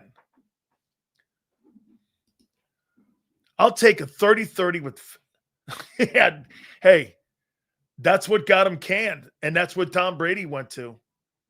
You saw a guy that had an offense with Bruce Arians that could throw the ball like Tom Brady can. You cut those 30 picks out, he's the only 30 for 30 club. He's Jameis Winston and 5,000 passing yards. Yeah, 30 touchdowns, 30 INTs, and 5,000 yards passing. Craziest season of all time. Seals, remember, we did beat Dallas without Carter, so we should be good. Yes, you're right. And Martin, but it's Carter and Landon. That's the difference. It's Carter and Landon that you're going to be missing. This is the time to utilize Fred Johnson, okay? I don't really think Fred plays inside, though. Should the Eagles look to move off Lane Johnson because of injuries and age? No way. That guy's calling his putt. Lane Johnson's calling his putt. Meaning this, whenever he wants to go, that is going to be one of those things carved out for him like Jason Kelsey. I'm not making that guy leave. Whenever he wants to leave. Like, let me make this point to you about Lane. Lane's worst year will be a top 5 year for any other tackle in the league. His worst year will be a top 5 year. So that guy's going to be able to walk into Howie's office anytime he wants and goes, yeah, I'm done. I'm going to give you a heads up before the draft, but I'm out. Not doing it. He'll probably give the Eagles the heads up prior to the draft if it so happens to be at the end of this year. But that guy, I am not ever doing this. Hey, Lane, I think it's time for us to have a conversation about your future here. That's never going to be. Okay, that's not that. He gets that autonomy, in my opinion. You paying Carter because he's son your best defender and you'd rather pay 40 note instead of 60 in 2 years? I just asked the question, are you paying him the money after this year? If this year continues to go the way it is.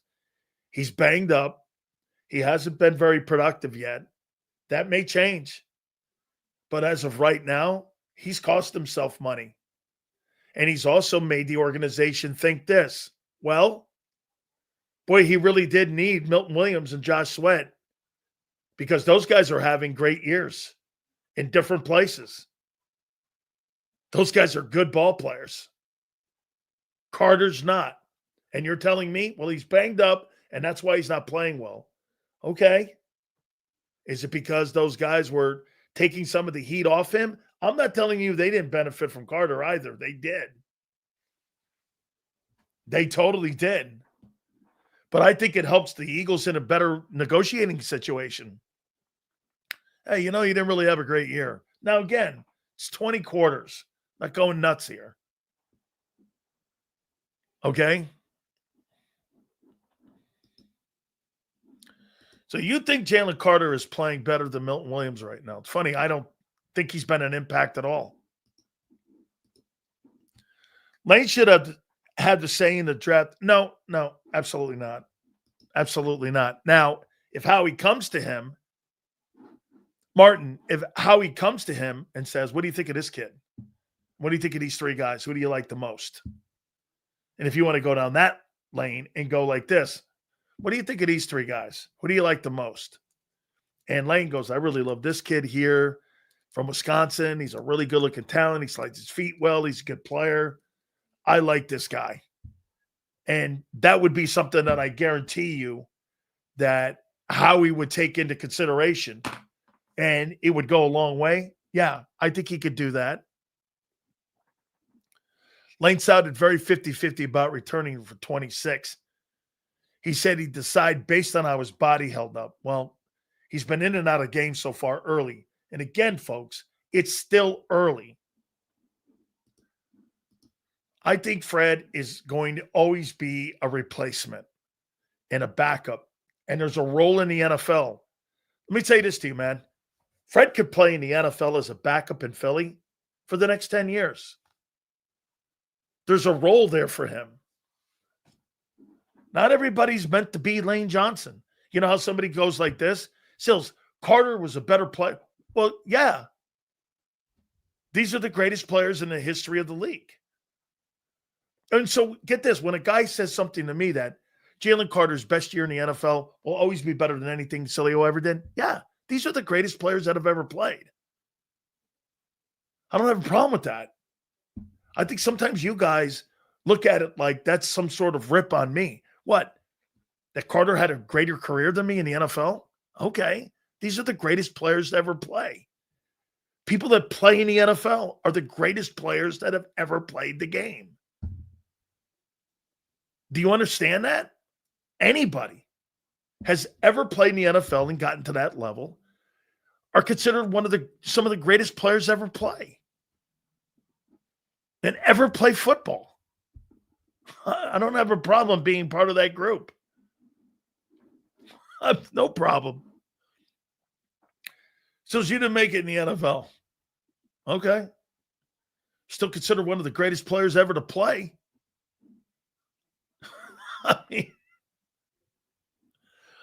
all I know is Lane's last pick that I heard was Guyton. No thanks. Boy, I hope that wasn't the case. Because Guyton and Texas boy, he blows. So what fucked you with the Bucks in the 80s?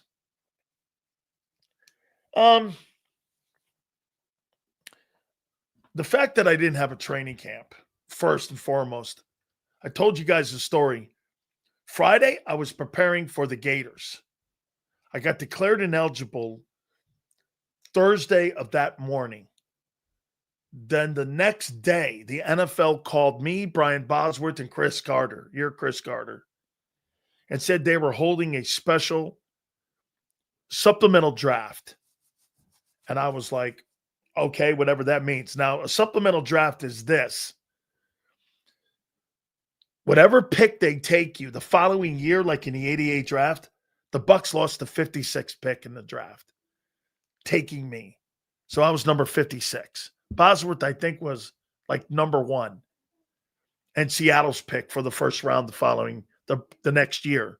So they lost a 1, and the Bucks lost a 2 or third round. There were less teams then than there are now. And so I got drafted. They flew me up right after the game, and I played against the Chicago Bears that Sunday without any training camp, no practice. I had never practiced against an NFL player in my life. I'm playing against Tom Thayer and Walter Payton that Sunday. The craziest thing you ever seen in your life. I had never went against an NFL guy in my life. I had never, until I got into a game. The first time I played against an NFL player was in a game. I mean, was in a game. And I'm tackling Walter Payton. I mean, I get drafted. I play that Sunday against the Bears. I had no practice. I just got in a game and played.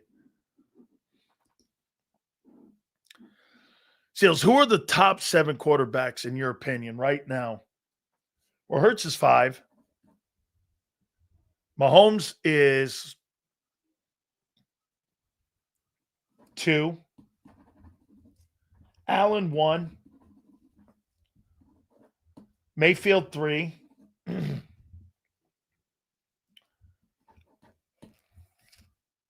Dak. Hurts. Herbert.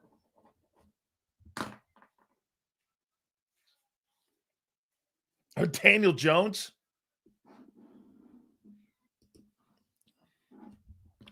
Let me think about that for a minute. Sills, much respect. Betcha Prastami. Dotson, 2 catches tonight. 2 tutties. Oh, maybe. Sills, those dudes that downplay your football career, fuck them. Thank you very much, Martin. Martin, you know what? I did put 7 years in. We're good. You know, I had to do it in multiple leagues. It's all good. No, hey, man. Nah. I have regrets, but I'm over them. Do you bank quarterbacks based on who they play for, or how they perform? I base the all-time quarterbacks on how much do they carry a football team on their back. Joe Montana, I told you, I'll always be a Joe guy for one simple fact. Everyone always assumed that Joe Montana won a Super Bowl and all of his Super Bowls with Jerry Rice. That's not true. His first Super Bowl, he won without Rice. And he won with dudes by the name of Freddie Solomon. He never played with a Hall of Fame O-lineman in his entire career. He played with Jerry Rice for sure.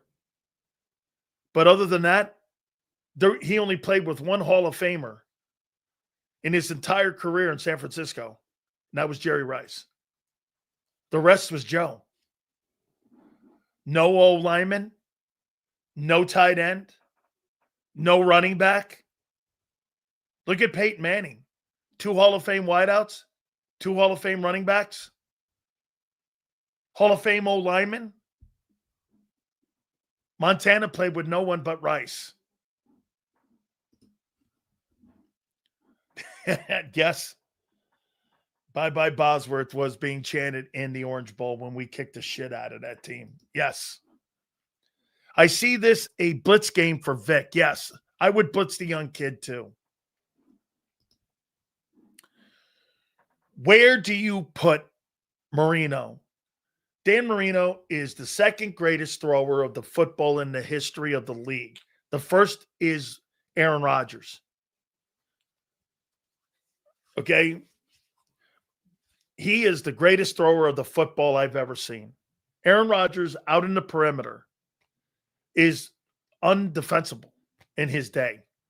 When a guy could throw 48 touchdowns and 3 interceptions and 650 attempts, he's the most accurate man on the move than anybody of all time. Steve Young was special too. I played high school football against Steve. And let me just say this. He could have been a superstar Hall of Fame running back. He ran 4.4s. Steve Young, that kid Steve Young ran 4.40s. He was the most. And then that during the summertime, I'd play baseball against him. He'd pitch no-hitters at Greenwich. He was a freaky athlete. One of the greatest athletes I've ever seen was Steve Young. No-hitters, averaged 21 points a game for the Greenwich Cardinal basketball team. He and I made a couple all-state teams together. And it's funny, I mean, I played against his brother Mike too in the FCAC. And Steve was just a unbelievable. He wasn't the passer in high school until he got to Brigham Young. And his dad, I think his dad's name is Gib Young, worked at the YMCA and was a financial broker. And Brigham Young is his great-great-great-great-grandfather. And of course he's going to Brigham Young. And I believe he followed McMahon at Brigham Young. Just an absolutely sensational high school athlete. I've never seen anything like it. I told you, I played every sport against him. Football, baseball. And he was just incredible. Got 2 hits off him too, by the way. Big Sills, we see a game plan closer to last week. Yeah, something like that. I'd like to see a little bit more of the first half in what they did in that first half against Denver and kind of stick to it in the second half too. So, all right, let me pay some bills here. All right, folks, Morgan & Morgan, the number one injury law firm in all of America for a reason. It is because they win. Make no mistake about it. They win. And their cases with their thousands of attorneys from coast to coast, whether you're injured in an Uber or you lose what you saw those folks in California when insurance companies didn't want to do the right thing and give them those adjustments, they went in there and Morgan & Morgan got people the justice that they needed. And for sure, that is exactly what Morgan & Morgan does. It's been a crusade for 25 years with Ultima, John's wife, and him to make sure they defend families. Go to forthepeople.com/big sales for Pound Law 529. That's forthepeople.com/big sales for Pound Law 529. And do me a favor, you tell them Big Sales sent you. This is Eric. When he got injured in a car accident, he called Morgan & Morgan. He not only gets a lawyer, he gets trial lawyers like Sam and Jessica who are in it to win it. He gets his own investigators with briefcases, leather ones. And if you ever have questions, our customer service folks keep things rolling. Injured? We're your army. Morgan & Morgan, America's largest injury law firm. Ignite your nights with free live entertainment daily, only at Live Casino and Hotel Philadelphia's Center Bar. 7 days a week, enjoy some of the region's top party bands, performers, and DJs as they take the stage in the heart of the casino action. Great cocktails, live music, and lively moments. It's all happening at Center Bar at Live Casino and Hotel Philadelphia. Visit livecasinophilly.com for more details and the complete list of upcoming events. Must be 21 or older. Gambling problem? Call 1-800-GAMBLER. This is Eric. When he got injured in a car accident, he called Morgan & Morgan. He not only gets a lawyer, he gets trial lawyers like Sam and Jessica who are in it to win it. He gets his own investigators with briefcases, leather ones. And if you ever have questions, our customer service folks keep things rolling. Injured? We're your army. Morgan & Morgan, America's largest injury law firm. Welcome to the Jet Setters and the High Rollers, to the Shot Takers and the Tastemakers. Welcome to the Viewfinders, the Thrill Seekers, and the Night Owls. Welcome to everything you could possibly want on one 5-mile island. Welcome to the Wildwoods. Book your stay today. In our hometown, we all look out for each other. We go the extra mile to lend a helping hand. We step up to keep our communities going strong. And at Independence Blue Cross, we're here to keep you going strong. We've been deeply rooted in our communities for more than 85 years. And that connection to members has earned us our spot as the #1 health insurer in the region. So while you look out for your neighbors, know IBX is always looking out for you.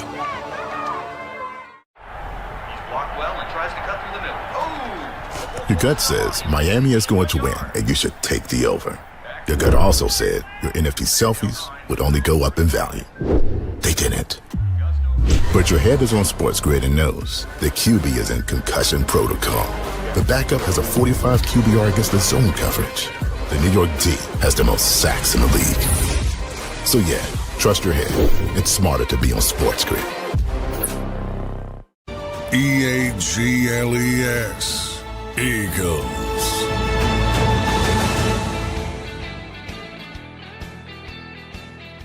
How about this number? Landon Dickerson is giving up the second highest pressure rate among interior linemen in the NFL so far this year. Whew. Holy cow. Offenses allowed pressure responsibility. Landon Dickerson is giving up the most of any guy in the league right now. Not good. Man, this dude needs a break. I mean, right? Debo's having a good season. Says, you think Mark Andrews is more reliable than Goddard? Yeah, I do. Landon was getting pushed around by Kenny Clark, and it didn't stop. Yeah, you're right, Twiz. He's been getting beat a lot this year. Something like, it's almost like, something's wrong with the guy because he's getting beat too often. So for me, again, going to the game tonight, we're gonna be doing the pregame show here in a little bit at 6:30 Eastern time. So be prepared for that. But I'll tell you guys flat out, and I said it earlier in the program, I think the only things to keep an eye on, I wrote down some of the notes here. Keep an eye on the Giant run game, especially if Carter can't play. Okay, if Carter doesn't go, keep an eye on the Giants running. Because if they're able to move the sticks running the ball, and that pressure that they have because Landon's not in, I think Landon and Carter not being in the game was going to be a factor in this one. I got asked to leave high school for wearing a Bosworth t-shirt with NCAA as an acronym for National Communist Against Athletes. Also asked to leave for wearing a Don't Be a Dick shirt tie. All right, dude. Hey, the National Communist Association of America, me and Brian Bosworth are not fans of the NCAA. So what do you got here? 38-35. I don't believe there's going to be that many points scored. 31-7. That sounds right, too. Okay. I mean, where are the Giants getting their offense from? Right? Where are they getting that offense? Who are they throwing the ball to? Right? I mean, look how many points you got in this game, my man. Seals, could you bring the Boz on? Would you guys be interested in Brian Bosworth? He does those Dr. Pepper commercials for college football on Saturdays. You see him, he's the cop. That's the Boz. Would you be interested in him? You think it's going to be close? How many people think it's going to be close? He is legendary. NCAA was legendary. Boz, hey, dude, Boz and I are really good friends today. Now, he doesn't have the buzz cut anymore. Wow, 20-24. I just don't see where the Giants are coming from. Boz would be, really? All right. I didn't know you guys knew who he was. He's a really great college player. And he did a couple movies. And he's a pretty good dude, man. I mean, me and him had a really rough. We didn't really like each other in college. Not at all. You can go back and I said some shady things about him. He was good, man. I think he's in the College Football Hall of Fame. The Eagles aren't going to let that happen, my friends. All right. So do me a favor. Be prepared for the pregame show. We will have that for you at 6:30 Eastern time. And this is going to be an interesting – get this. There's no question the Eagles are the better team. I've got 28-21. Okay. I think the game could be closer, though, now because if Carter doesn't go, and I haven't seen anything yet on Carter and people haven't said yet if he's going. So I'm going to assume that because, look, they had his gear there. They've got his stuff in his locker. Yet to be determined if they end up ruling him out yet. So I don't know. But just with the fact of him being not 100%, this game's going to be interesting. All right, guys. We will see you at 6:30. We appreciate everybody. Look forward to the pregame. Don't forget the postgame show too here on JAKIB.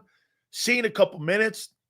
Also, we will see you tomorrow on a Football Friday, 2 to 6. We'll catch you on the flip side.